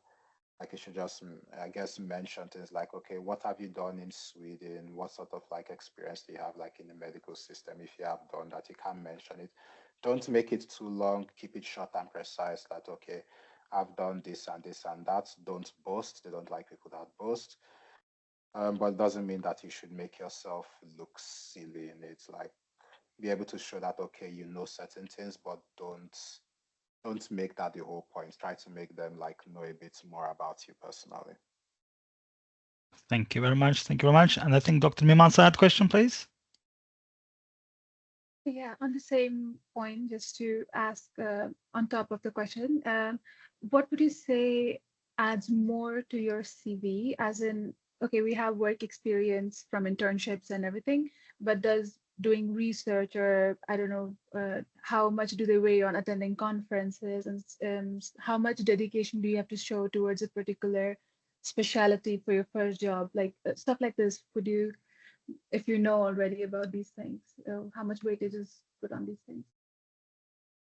I think in Norway, the research is very, very good if you have it. They will take you immediately if they see you're doing research. They like it.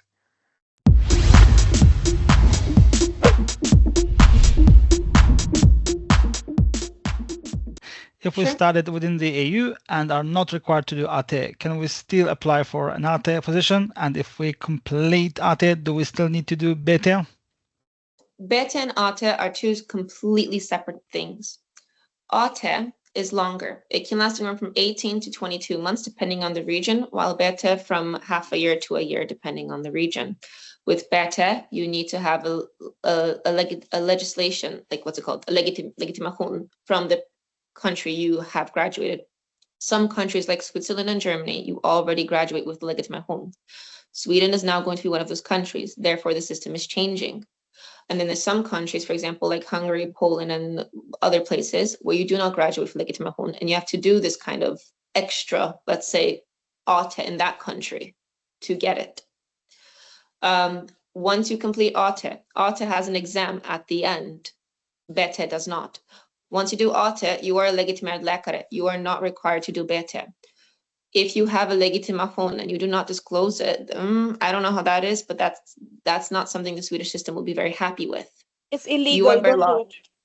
Yeah, basically, don't mess around with the Swedish system. This is a very, let's say, organized police and correct country. Don't try to mix it around, change it around. You could screw yourself up, honestly. Go with the flow, step by step. You have a legitimation? Do Bäthe. You don't? Do authorization. Those two are separate. Bäthe, as of this moment, has no exam. Good. Authorization still has an exam. Yeah, that's all I can say on that. I can talk more about this after Radha's gone, because this requires a little bit more information for you to truly grasp the true difference. So I will come back to this question. So we can go up. Ada can go on her barbecue and she can have a good evening. Is it that's all about, Dr. Ada? Is it that's all about? No, the thing is, I recently come back from vacation and we have family coming over. Welcome back, Dr. Ada. Yeah, and my husband, he created a huge dinner tonight, so we have family and friends, not friends, but family coming over. So no worries. Yeah. Okay. Like I said, working in Sweden is great. It's lagom. The lagom. Let's see if Dr. Ahmed is invisible today. Dr. Ahmed, do you have any questions to Dr. Ada? Yes. Just about the coordination number. Coordination number, yeah. I know you apply for it, you get it once you apply for legitimation for the license, but can you apply for it before that yourself, or? So what happened with me is I worked as a sjukvårdsbiträde, and one second, do you guys hear me properly? Okay, yeah. I applied to be a sjukvårdsbiträde.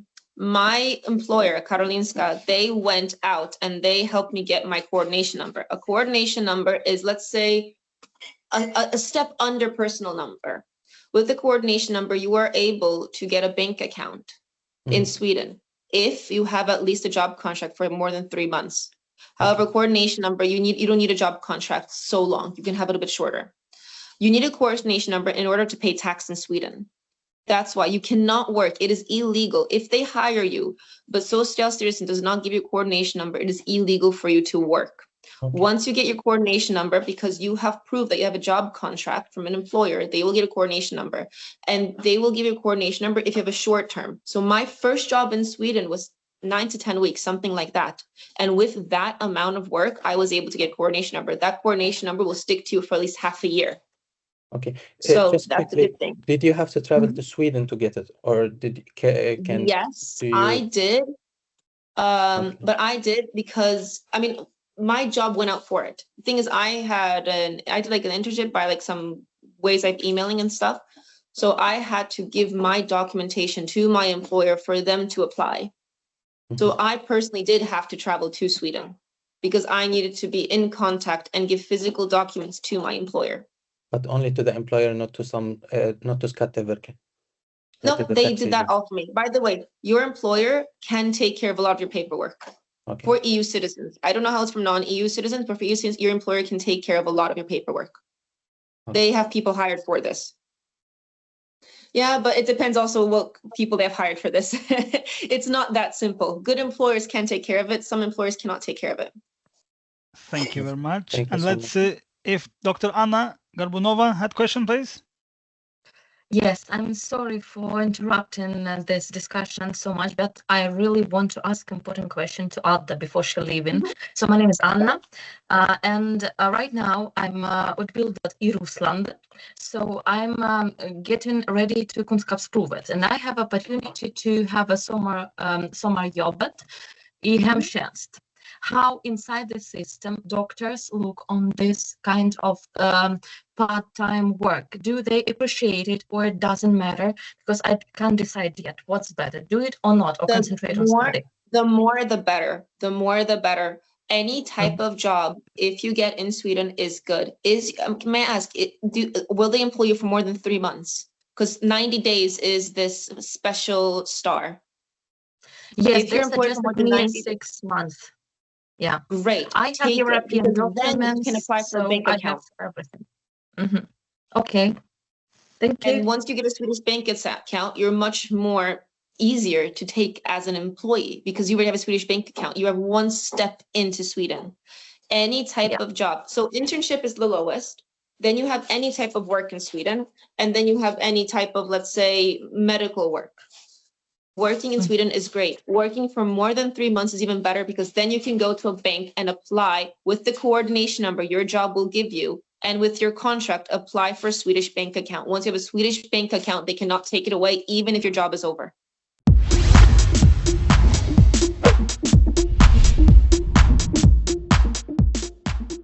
Okay, then I got to get ready. Yes, One please, thing please, I please. recommend, come to Sweden before you apply for jobs here. It's important. It's a big move. Don't take it easy. Try, but come here, check it out. And don't lose hope. And enjoy your process. And if any more questions, I've sent my answers to Robert earlier. You can contact him. He can ask me. You'll figure it out. Everyone figures it out, but you need to find your own path. Good luck, everyone. Thank you for this webinar. And thank you, Robert, for also literally giving me my biggest hand into getting to Sweden. Because if without Robert's C1 certificate, you guys are not getting into Sweden. So be nice to him. Come to Språk Cafe. Come to Språk Cafe. Yeah, that is true. He is the biggest he is the biggest hurdle to get over. Yes. No, but he will help you. All right. Thank you very much. Take care, Ella. Thank you everyone. very much. Thank Tusen you for tack. today. Thank you. Bye. Bye bye. And let's see, Dr. Maxim had something to say on that topic, right? Topic about science. Yeah, about the science. Yes, please. Yes. Så jag fick zero effect of science. So research in Sweden doesn't help. Så min forskning var om kornea. Så jag har Hirsch-index 5. It's not a big, but I have it. I have several articles in Q1 journals, Family 4. Oh, this doesn't help. This doesn't help. I don't know. tror, hvis, om du vill jobba i Norge så jag tänker det kan hjälpa dig i framtiden. Ja, Okay. det är väldigt viktigt här. Det är lika som med folk som driver med forskning. Okej. Jag känner många folk som Det var får ingen jobb fråga väldigt om, fort med det var forskning. sällan några frågor om forskning, men mest det var intresserat om min erfarenhet inom klinik och sånt. Så, nej. Jag känner. Det var så. Absolute. Let's see. Dr. Favor, anything to add on that? Yeah, it's about the coordination number. You don't need to wait till you get a job for you to apply for a coordination number.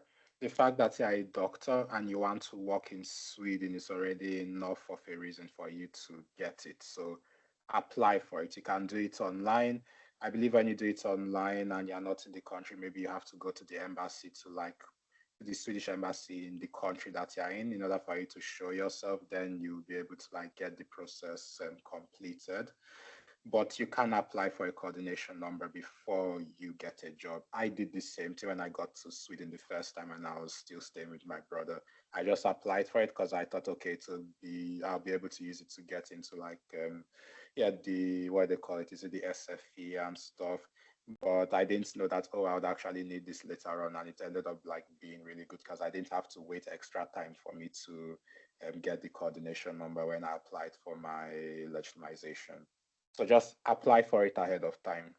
It makes the process a lot quicker for you. Thank you very much. And let's see if Anna had any question. Dr. Anna, any question on that matter? No, it's not a question, it's a comment about coordination number. So yes, I got it as soon as I got my registration. Next day, I got to Skatteverket. I've signed a paper, applied for it, and I received it in 2 weeks. You just apply your the beslut av Socialstyrelsen that they accept your diploma. And your information about your registration, and that's all. That's very easy. It's no problem. Yeah, that's my comment. Sorry.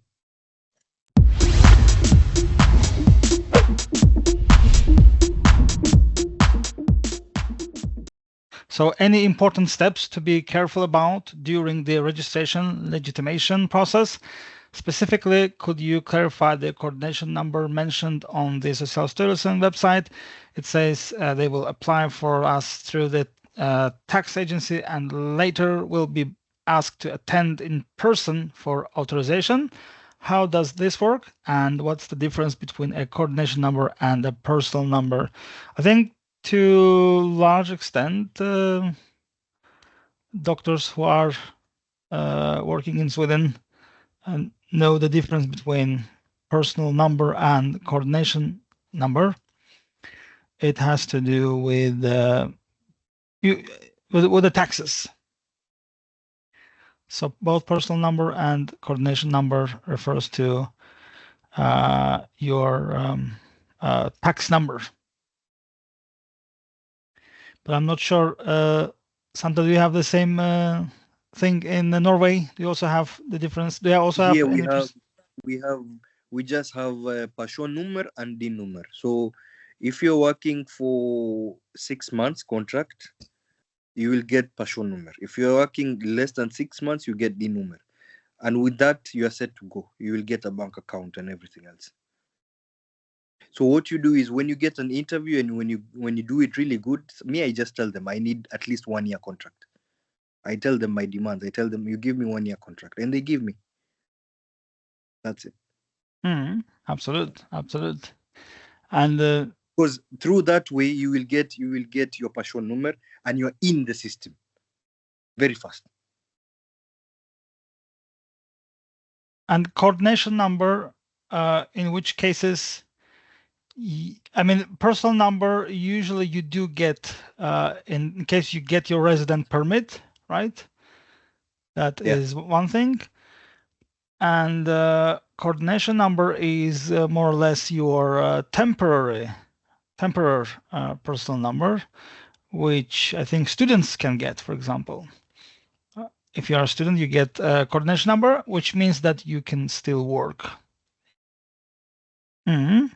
Ja, jag kan säga att så, som jag förstår, coordination number är någonting som du behöver först. Så om systemet vet inte dig, taxsystemet i Sverige, så du behöver bara skriva om du är EU-member, det blir lätt att hämta det här numret.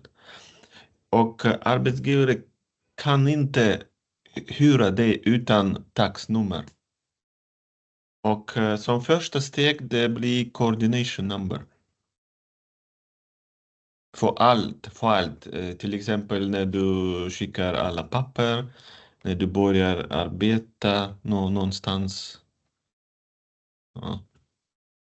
Du kan översätta, Robert, om du vill. Absolutely. No, that's fine. I mean, I think Dr. Feber also mentioned that part. So yeah, that's not that bad. Yeah, and if you guys have any inputs, any experience inputs, you are welcome with that. Otherwise, we go to question 6. Let's see. If you are, let's see, somebody's trying to knock. If you are non-EU citizen, how did the work permit process go for you? Were there any specific documents or challenges you faced? And how long did it take to receive the permit? I'm back. Yeah, welcome to Box. So we are on question 6. Okay, did you ask it to me or was it asked to someone else? I'm sorry, I just came back. No, we're asking you. You just came with that. All right. Yes, of course. As I have described my challenges already, what kind of challenges I faced, because not a lot of people were willing to hire someone from outside the EU.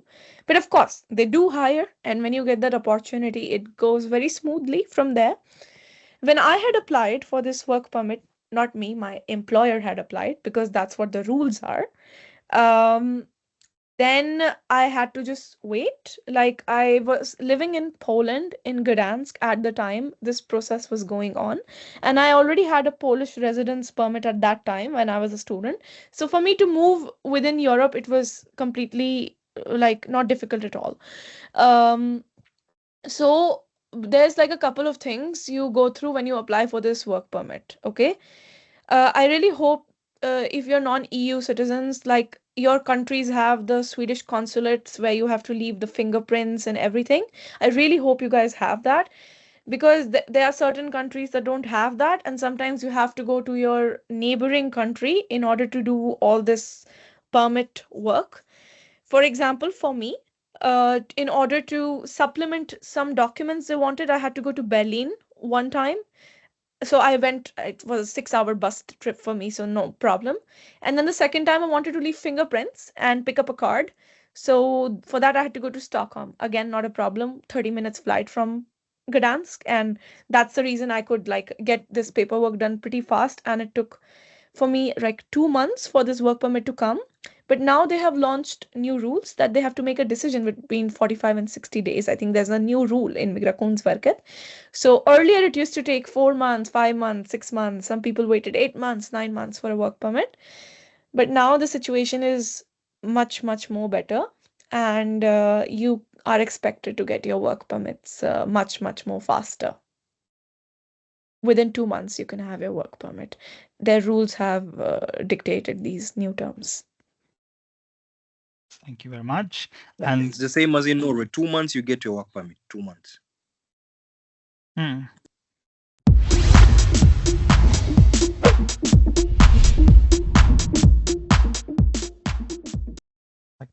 can you share your daily duties and responsibilities? What are they? Absolutely. And whether you are working as Underläkare, legitimerad läkare, or Bäthe läkare? Okay. The duties during these all three jobs are very similar. When you are like an unlicensed doctor, of course, you do not have the authority to do certain things. For example, you are not ready to write a kårhållningsintyg. This document means if a patient is showing signs of mental illness or if it's dangerous for the patient to leave the hospital, you cannot keep them by force if you are an unlicensed doctor. Once you get a license, you get the legal authority to issue this kind of a document. So that's the like one thing you get with license. So apart from these little differences, that which you get with a license, most of the work tasks between a legitimerad läkare and a underläkare is the same. That is how it is. When you start a Bäthe, again, you rotate in different departments, so you have different kind of work responsibilities. But they are still at a lower level than a specializing doctor. It gets a little bit higher than a junior doctor. It's 80 to 90% is the same. And maybe you're expected to make some more decisions independently. Okay, let me give you an example. If you're an unlicensed doctor, maybe let's say if your patient is having a high blood pressure, just for an example. So if you're asking like your supervising doctor, hey, can I give this person an extra tablet? That's a completely acceptable thing to do if you're like an unlicensed doctor. But let's say if you're a Bäthe läkare, you are supposed to be making these decisions independently. So you get slightly more independence during your Bäthe job. Second thing, in Bäthe, in every block you do, that is psychiatry, primary care, emergency medicine, you have an assessment with your supervisor. Your supervisor is called a handledare in Sweden. So you have a supervision every month, and where they discuss like what they have observed. There is these different scales called mini keks. It's like 5-6 types of scales, and you have like a proper structured evaluation during every block. So along with doing your work tasks, you're also being professionally evaluated on paper. You are being mentally and in general being evaluated as a junior doctor, like how you are, but it becomes very structured and organized during your Bäthe, how they are like in a documentary wise, they are evaluating you. So you get a lot of evaluations. So that's the difference between all these three jobs. Thank you very much. Any other inputs on that? Yeah, I will say for me, when I start, so I start with morning Morgenmutter, whereby we all meet in a room. All internal medicine doctors, we meet in a room and then we discuss what happened in the weekend. So those who had shifts will tell us the crazy cases that were interesting. And then you go to the ward round, you have what we call a pre-visit. A pre-visit is where the consultant comes and then you sit together with the consultant and go through the conditions. Now it is up to you to show how good you are, because even if you've not taken licence, even if you've not taken Bäthe, as long as you show confidence and you're good in what you're doing, everyone will start believing in you. That's how it works. So the nurse, when something happens, the nurse will call you. And if you are not able to attend to that matter, then it shows that they're not confident in you, you know? So it reduces your points. So basically, after the pre-visit, what happens? You go to the ward round. So you go, you see all the patients for that day. And then if you have a consultant, the consultant can just tell you, okay, you have control, and you go. And he goes. Otherwise, if you have another consultant, the another consultant will tell you, okay, I will take this patient, you will take this patient. If there is a epicris to be written, you will write epicris. That's it. But sometimes what I do is, because by 11 o'clock, I'm done. So what happens is I go to Mutak. Although my job is not in Mutak, my job is in gastromedicine avdelning, but I go to Mutak just because I want to get familiarized with people. So you go to Mutak, you get cases in Mutak, you show yourself, you prove yourself, you get friends, you get contacts. It will come a time, a consultant will come and tell you, hey, you can use me as your reference. Hey, you can have me as your reference. That's how it works. Thank you very much. You just need to show confidence in what you're doing. You need to know what you're doing. Then people will start believing in you. That's how it works. Tack. And let's say so we are done with this page, and let's say Dr. Shana, anything else you want to add to question 5 about any steps? important steps to be careful about during the registration, legitimation process? Could be clarifying coordination if they will apply for tax, etc. I mean, we discussed that question, but if you have any extra input. Maybe I can just add to that yes, I had to be there at Skatteverket in Stockholm when I got my coordination number.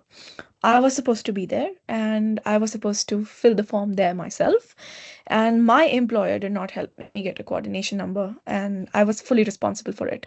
So it is expected to be done. Let's say you start your job. So as soon as you start it, you are expected to go and apply it yourself. That's what happened for me. Everybody has had a different experience. And I applied in Skatteverket, and within a few weeks, it was delivered to my doorstep. And I got a coordination number initially because the lady that was doing the paperwork in the Stockholm office said that my contract was less than 1 year, as my first job was a 10-month contract. So she said, you are eligible only for a coordination number. You're not eligible for a personal number. What happened later was that when I took my coordination number to my employer, and they had a really hard time putting it in the system, because everything in Sweden is very well created for a personnummer, not for a coordination number. This is just something they have launched so that people are able to pay taxes and able to legally work, quite literally. Otherwise, healthcare becomes miserable, everything becomes miserable. So we really should aim for getting a personnummer. To be honest, that's something is important in my opinion. So I got a coordination number, and then when I took it to the the person who is responsible for administration in the hospital, that person said, since you intend to settle down in Sweden, and you maybe are able to apply for personnummer on the grounds of that you actually want to settle down here. So I actually went to the tax agency again with this person who is responsible for administration, made an application again at Skatteverket, and then I received a personnummer. So it's the thing, it really depends on your luck. And me getting that personnummer was also highly dependent on the person who was doing the decision if I should be given a personal number. But having a fiance who's Swedish, wanting to settle down in Sweden, and having a stable job, I think that's why the decision was that I can receive it. And in 90% of the cases I've seen, if you've not had any criminal records and have just been a doctor, you do get it, your personnummer. So it's much better. And the difference between these two numbers, the first 6 numbers of your personnummer are your date of birth. In coordination number, it's not like that. There is a little bit, maybe a 1 number change to an alphabet. And the second part of your personnummer is 4 digits. That's completely random. In coordination number, it has one alphabet along with having 3 numbers. That's the difference between these two numbers. When you go to different kind of stores like Allens, like Rituals for shopping, and you want to be like a member, 80% of stores in Sweden expect you to have a Personnummer to be able to be like a member. When you want to be like have a membership on SJ, the train site to travel throughout Sweden, they want you to have a Personnummer for that. In order for you to have a telephone contract, a lot of like companies want you to have a Personnummer. I think Telia is the only exception that lets you create a telephone number, Swedish telephone number, without a Personnummer, but all of the other ones require you to have a Personnummer. So Personnummer is an extremely important number. One thing that can make it easier for you to have it is if you have a job contract or more than 1 year, you kind of become legally eligible to apply for a Personnummer in the first go, instead of going through this long way I did trying to convince them to give it to me. So when you try to get your first contract, try to get the one that is like a year long, so you can actually get your Personnummer like through tax department like in the first go. So that could be really useful. Thank you, thank you. And by the way, the last 4 digits of your personal number actually reveals your gender. There is not everybody knows that. Insider info. Okay, let's see if we can go rapidly through these questions. What's your opinion on securing Underläkare or legitimate läkare positions in major cities like Stockholm, Malmö, Gothenburg, and what's the best way to approach hospitals in those areas? I think we mentioned briefly already that it is not a good idea to target these cities, but if you guys have anything to say briefly, please. I mean, I'll be very honest with you. It really does not matter. I'll be honest. If you're working in a department that requires you to work a lot, it is going to look the same in Malmö. It's going to look the same in a village in Sweden. If you are overworked, you're overworked.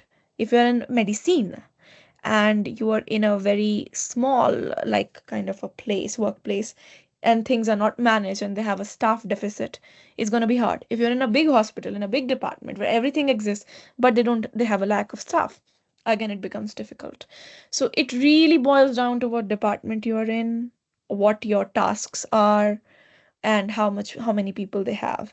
When it comes to competition, yes, these cities are way more competitive, and that is rather the challenging factor, how it's going to be like different to get a job. It's a little bit harder. So let's say if you want to work in these cities, maybe you will have to start with something like psychiatry or rätt psychiatry. That means psychiatry of criminals. There is a special psychiatry in Sweden that's psychiatry for criminals. It's called rättspsyk. And maybe you'll have to start there as a junior doctor. Once you work for the region for like a couple of months, then the main healthcare, that is medicine and like surgery, then they can start considering you for a junior doctor job. And the reason for this is because the competition is so high and they have their own like locals who want to work there, because people from big cities don't usually leave them, so they have to accommodate everybody. So because of the high competition, you maybe have to show that you've worked already for the region as a doctor before you get into the like the job of your choice. That's the difference. In the smaller cities, it's easier to get into, like, let's say medicine or something more substantial, that is more like primary healthcare, rather than like more stuff like psychiatry and like other extrapolative stuff. Thank you very much. And maybe yeah, if we mentioned about how to getting a job, so how to land on a Bäthe spot? Oh, that's a very good question, actually. So when I was since you guys know, I've been working as a licensed Underläkare since July 2024. I had the chance to apply for this Bäthe job in November 2024 as well, September, October 2024. And because I had only worked in psychiatry, it became almost impossible for me to get even interviews for Bäthe. I got 2 interviews, and I actually managed to get a Bäthe job even when I started, but I got it in PTO. You know where PTO is? Near the Arctic Circle. So if I were to Kristen knows. Kristen knows for sure. yeah, so I got a job near the Arctic Circle by having less than a year's experience as a doctor in Sweden in psychiatry. So yes, you can land a Bäthe spot with limited experience in like not medicine. You can, but if you want a Bäthe spot in a nice proper city where there is like a nice big hospital and it's not isolated, most importantly, like I'm in Sundsvall right now, for example, it's not completely isolated. So if you want to be in a decent, nice city, it is kind of expected of you to have worked in medicine or emergency medicine or surgery or orthopedics before you are kind of eligible to be considered as a good Bäthe candidate. In Bäthe, it really varies across Sweden what the selection process is. In Region Skåne, there is a entrance test for Bäthe. To even apply for the job, you need to do like an entrance test. In the rest of Sweden, it doesn't exist anywhere. It's only Region Skåne that does that test to give people Bäthe. In PTO, for example, Region Norrland, they just had a verbal interview. They did not even ask me one single clinical question when they were giving me a job. Reason? Lack of competition.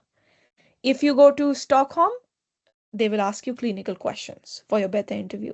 If you go for Region Västerbotten, that's Umeå, for example, is a university hospital. Lot of competition. They will expect you to have worked there for like 6 months or something in medicine or emergency medicine, the same fields I said. Then you can get called for an interview and then you can go ahead in the selection process. Again, lot of competition, clinical questions. Region Västernorrland, where I am right now, going to start my Bäthe. First time, did not get it. Why did I not get it? I had never worked for the region. I'm not from the region. And I did not have experience in medicine or surgery. These 3 reasons, I did not get the job. Second time I applied, February 2025. March 2025.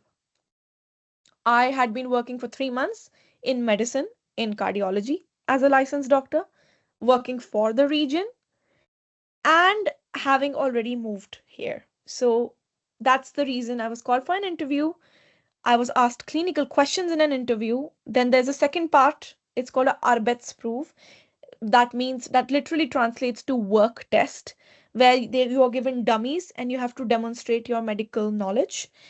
As per my knowledge, 2 or 3 other regions in Sweden, 3 or 4 regions of Sweden, they also do this Arbetsprov, and where they assess if you are able to, let's say, manage difficult clinical situations like heart fibrillations and like things like that. They want to assess what your clinical decisions will be. They also assess how you take an interview from a patient. They assess how you do like a CPR to resuscitate a patient. So that was tested for me. So it was a 2-step interview and 24 people competing. No, sorry, 50 people competing for the job, 24 being called for the test, and then only 4 people being selected. It's very competitive. It can be a hell. But again, you have other regions of Sweden like PTO, where not a lot of people live, and it becomes slightly easier to get a job there if you've had a couple of months of experience as a junior doctor.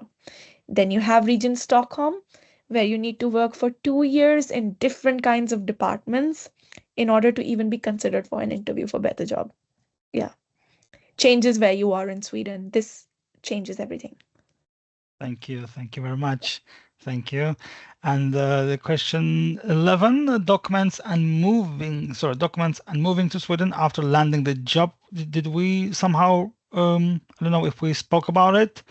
Yeah, it depends on like what background you have, right? Whether you are AU or non-AU, right? Yes. So And yes, Alisa had question, please. Yeah, I wrote this question, but it's very quite general. But since we have multiple people here in Poland and Shana comes from the exact same background as I am, I'm finishing my STAZ right now. And what I wanted, yeah, perfect. And what I wanted to ask is, I took my diploma to NAVA. This is done. But what about the STAZ and the LEK? I have to take them to Ministry of Foreign Affairs, or what's the process? Yes, I can answer that question actually. Thank you. Yes. So you have written your LEK exam? Yeah, great. You have written LEK. Are you done with your STAZ? Yes, next week. Okay. So you have done these two, and you know there is this this Ministry of Health in Warsaw. Ministry Zdrowi or something like N something. Naczelnia Izba Lekarska. NIL. NIL. They have literally mentioned it. Let me find it. Like if I can find it. NIL Warsaw. Let me find it if I can find it. NIL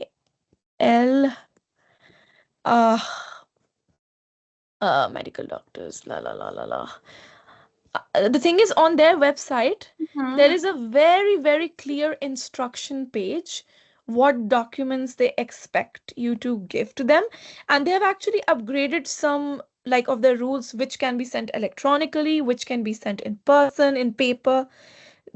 Before the rules were that you had to submit like your originals. You had to send your originals to them and they send it back to you. I think that rule has changed. Some of their rules have really, really changed regarding that, but all the information is on their website. And trust me, once you send everything to them, they have given a certain processing time on their website, like 5 days or 2 weeks. It was something like that. And they send you this like this document in Polish that hey, this person is eligible to apply for a medical license in Sweden. They send you these documents home, or they can send it to you digitally on your email, like really depends, but they do send it to you. Then you get that document officially translated by a legal translator from Polish to Swedish, and then you submit it to the Socialstyrelsen in Sweden. Okay, super bra. Thank you so much. No problem. And are you like a Pole who's doing STAZ in Poland, or are you like not a Pole?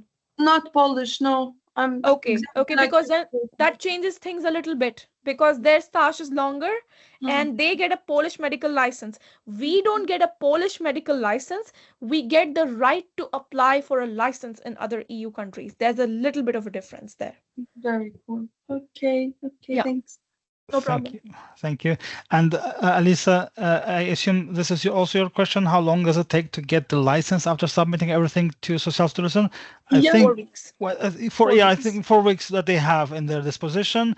I said I seen people who get it very quickly, like Dr. Ada, and then we had sometimes people who, depending on which period of the year, could be more than 2 months. And Dr. Mimans had questions, please. Can I just give me 1 second? 1 second. Just let me supplement one thing for Alisa. Alisa, there's one thing the least thing you should be worried about is the Socialstyrelsen. That goes smooth. Okay, it's your university that can make this harder, because after STAZ you need papers like to send to the Izba Lekarska in Poland, and getting those STAZ papers took me 2.5 months. I had to convince them, can you give it faster? Can you give it faster? And Poland can make it harder for you rather than Sweden to get those papers in time. So that is something you need to consider. That is just something I want to add for you. Yes, now you can go ahead. Mimansa. Yeah, hey. I just wanted to ask, so I applied for verification of my university documents like 20 days ago. Yes. And they haven't really responded. And I wanted to supplement with language and like the payment of to get the legitimation finally. And my question to you was like, should I wait until they finally send me the recognition of the documents, or should I just send them the whole thing and wait for the whole thing? Yeah, send them the whole thing. Doesn't matter. Yeah, I can just add on and then wait for the legitimation in the end, right? Yes. One more question. Did you study in the EU and you are trying to get your legitimation? Okay. Yeah. Then just send it to them. Just send it. It's a waste of time. They will write back to you, hey, this is missing. Can you give it? Then you waste time. Then you send it to them. Everyone wastes time. Just give it to them. If they look in the system, oh, we don't have this. And then they see an email from you. Oh, okay, here it is. Saves everyone's time. Just send it to them. Okay. Thank you. Thank you very much. Also, yes, please. I'm please, sorry. please. I was trying to look for the web page where they say where you can apply for the authority to work in Sweden. Yeah. I couldn't find that page. If you have the time or at the end of the thing, you can send the link. Okay. From Socialstyrelsen page. Okay, it's not authority to work in Sweden as such. That's what the page is called. It's more like authority to work as a Underläkare. Socialstyrelsen.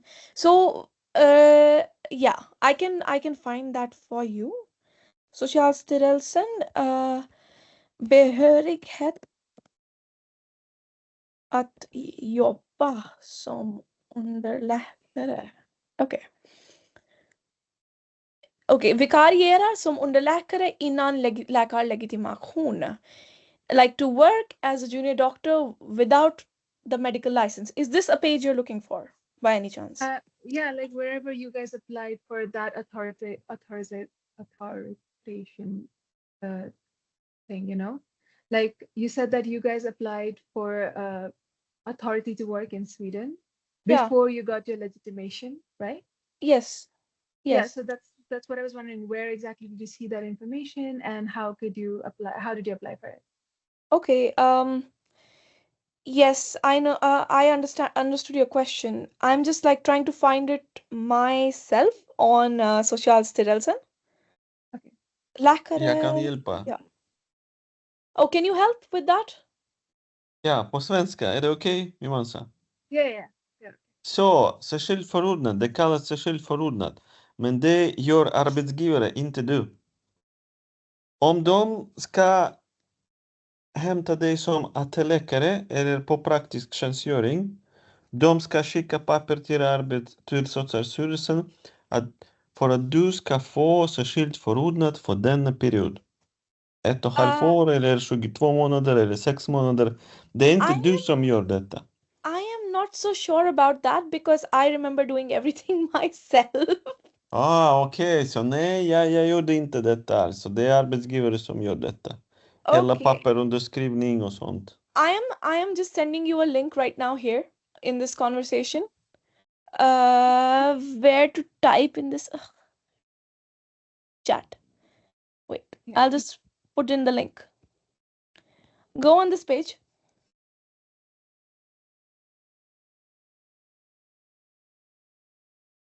And then you will see för läkare som genomför sin läkarutbildning inom EU eller EES och har studerat i terminer. It's like, it's one for 9 termins. It is for those people, who are Swedish medical students or EU medical students who want to work as a underläkare before they graduate. That 9 termins is for them. And so people who have studied for 10 terms, then you have to open this one. And there is all the documents you need. Here's a list that falls down. Here it is. Yes. Thank you so much. No problem. And here we have, by the way, questions. I think it is Mimansa's questions, right? The most challenging days you have had until now. Shana, anything you could tell briefly? Robert. My most challenging days are with Robert. Yes, Robert. yes. Det stämmer. Det var en dvärgen. Det var most utmanande dagarna. Att skriva någonting om dvärgen varje dag. Yeah. You see, Alisa, you are not alone, Alisa. Everybody is going through that.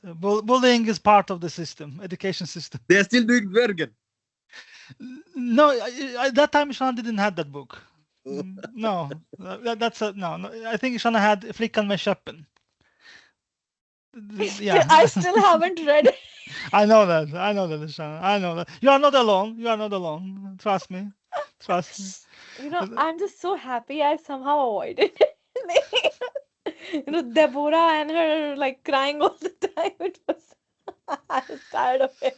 I think if I can tell of my challenging days, my challenging day at work, I had a patient who died actually. Vietnamese patient who was adopted by Nosh parents, and then he got involved into alcohol and all these kind of things. Came in with liver failure, so he has been treated with liver failure, in the department. But then on that day, he started decompensating. So what we thought, of course, the overleg is, we thought it was pulmonary embolism. So we did a blood gas, and the blood gas was showing pulmonary embolism, right? So the overleg is like, Santa, you need to take this patient to the CT room, right? CT, we were going, me and the nurse, okay? So we went to the nurse, to the CT, and the patient is becoming really, really, really, really, really bad. The patient is telling you, I have pain. That time you've given all the pain medications that are there, but the patient is still wriggling on pain, So we fixed him on the CT. I went, checked the CT, there is no embolism. I come out, check a player, the nurse is not there. I'm wondering, where is the nurse? I had to push the patient with the I had to push the bed back to the ward. Tell the huskoteshka, send this patient to intensive avdeling. This patient is decompensating. And I told the huskoteshka, do not ever try again to leave me alone. Why? Because my job as a doctor is not to push this thing. You understand? And if we're working together, the patient is decompensating, you're disappearing. What will happen now? I need someone to help push the thing, My job is to make decisions from medical angle, not from pushing angle. That was very stressful. So we took him to intensive ward, but then he died at night. I think it was end stage liver, and he could not get transplantation.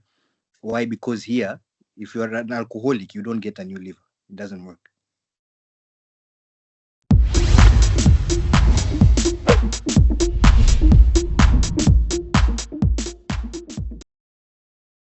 Yeah. Okay. Can we go to the next question? Yeah, absolutely. I think the next question we have somehow answered by saying Yes. that it's a psychiatry, right? Most of Yes. the international doctors usually work within As a psychiatry. starting point. Yes. Yeah, and then peculiar or funny differences between Swedish system versus the homeland, whichsoever. Okay. Just I have to make one thing clear because I have to like end this seminar fast. So now I'm going to go like very fast with the questions, and I'm going to keep it very short but as informative as possible. Of course, if you have a country which has a population of 10 million people and you compare it to a country that has a population of 2.2 billion people, it's going to be a goddamn joke, I have to say. In my country, like healthcare is extremely unmanaged. There's a lot of corruption. Sometimes there's no consequences for bad actions of doctors, and at the same time, no consequences for bad actions of patients. I would rather say Sweden is very well managed when it comes to that. Everything is documented. People are held responsible for what they are doing. And I think I would say it's one of the most managed countries that exists. But at the same time, it's very less number of people, and that makes it very manageable. But I do commend them that they really keep their healthcare system going. That's the difference. Mm-hmm. That I like that speed answering. Yeah. Yep. So, are there internship programs or something you can do after you already graduated? Yes, that is also a good question.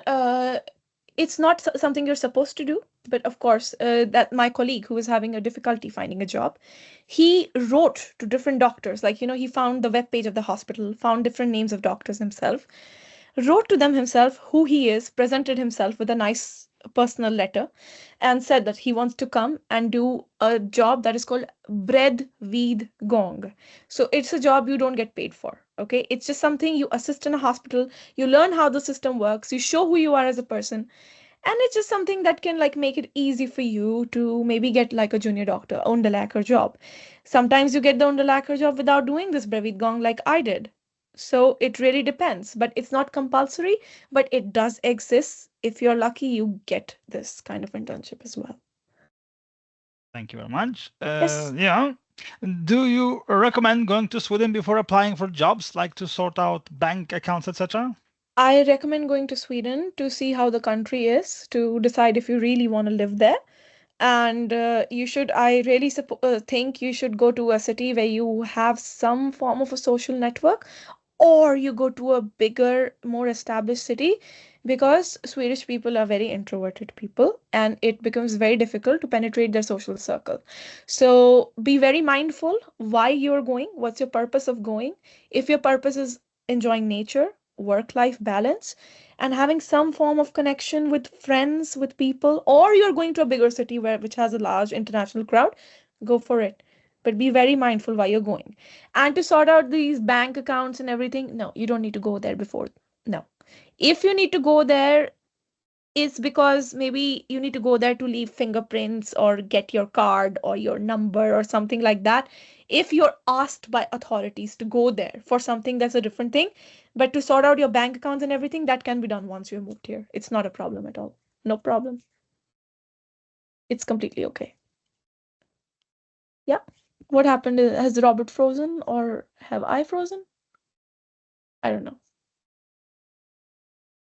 I think Robert froze. Yeah. Yeah, I Yes. think Yeah. With connection, but if I'm frozen, you can always continue with the next question. So would you continue? Did anyone apply for the license during the summer months? Because apparently during the summer holiday, a lot of places don't have enough staff, so getting license can take a longer time. I was the one who applied for a license during the summertime. It took a little bit longer than usual, but it was not that it cannot happen. So don't be completely discouraged if you're bound to do it during the summer months. It's going to be okay. It's going to sort it out. It's going to be sorted out. It's okay. It will work out. Det blir aktuellt för mig, så mitt i sommaren skulle jag vara färdig med provtjänstgöring, så vi får se. All the best. Toppen. Nästa, did anyone apply for the, we had that question, right? We replied that question. So, 19, how easy is it to change specialty in ST or integrated Bäthe? Yes. Okay, since I'm not a specialist läkare, I'm not a ST läkare. I'm a Bäthe läkare now, so I just have the opportunity to say, if you have chosen an integrerad Bäthe-tjänst, okay, it is expected of you that you do the ST you have chosen with that Bäthe. And I think your Bäthe becomes invalid if you don't do that ST, because if it's an integrated program, it's an integrated program from what I know. Again, it depends. It really depends on the workplace you are in. Some places will be like, okay, yeah, you can change.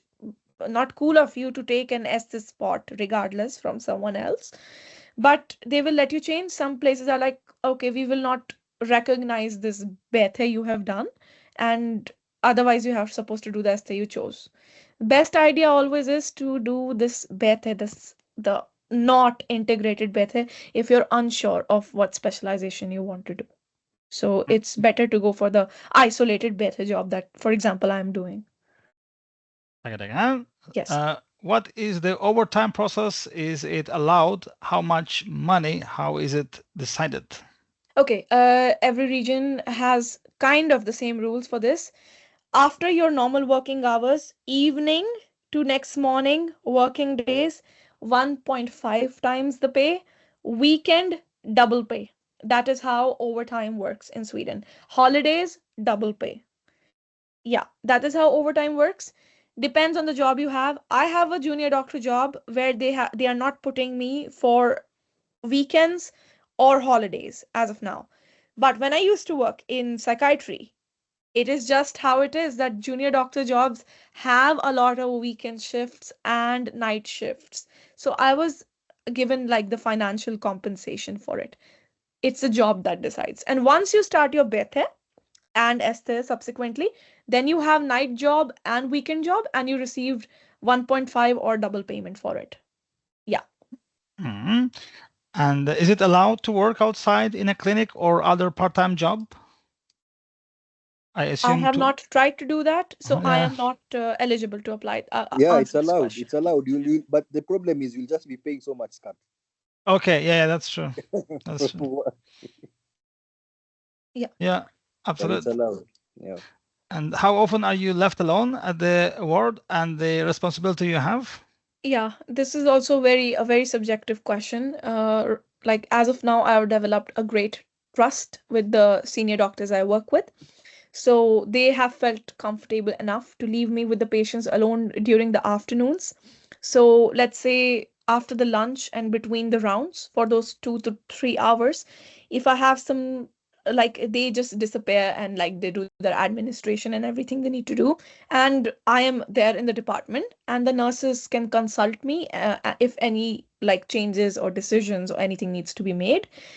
Again, depends on the department. If you are in, let's say, a PCI unit, doing administrative work as a junior doctor, the PCI operator is not going to leave you alone. Again, depends on the job, depends on your skill level, depends on how much they trust you, and depends on how long you worked there.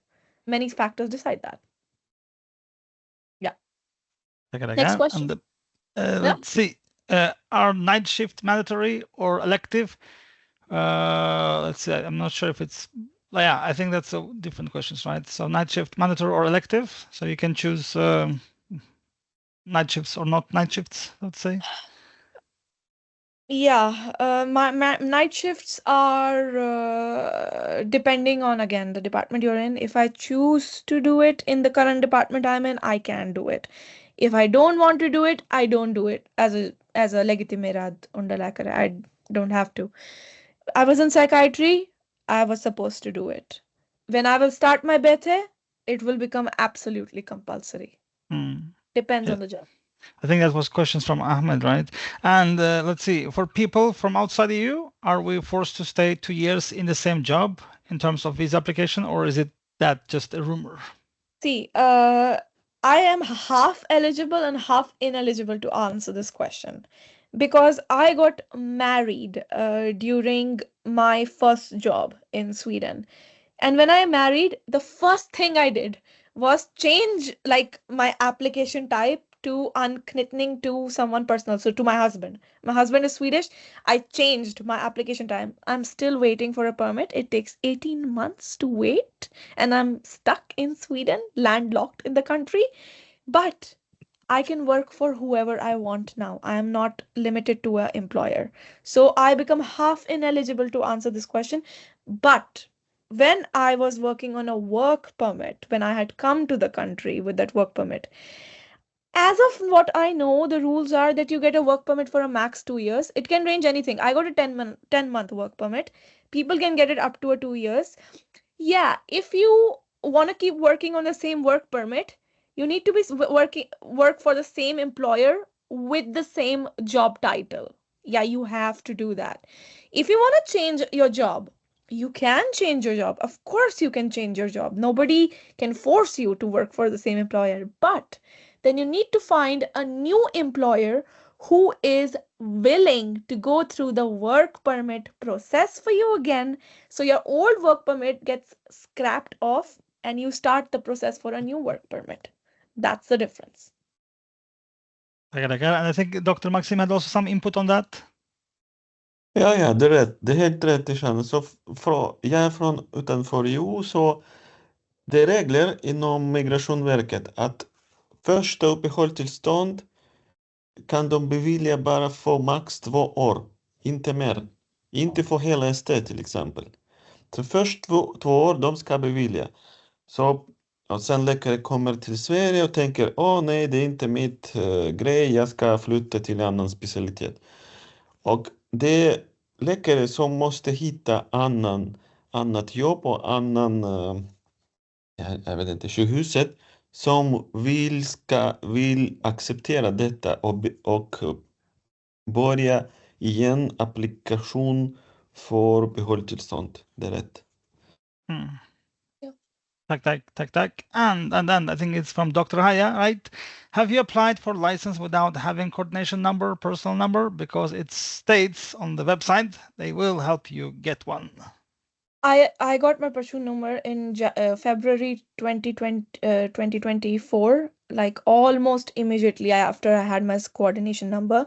So I was lucky enough to do the whole procedure of license application after I got my Personnummer. So I become ineligible to answer this question.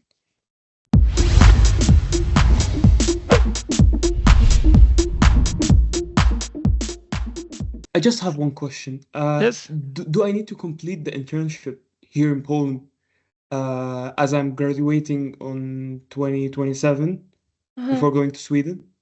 You're graduating in 2027. Yeah. Yeah.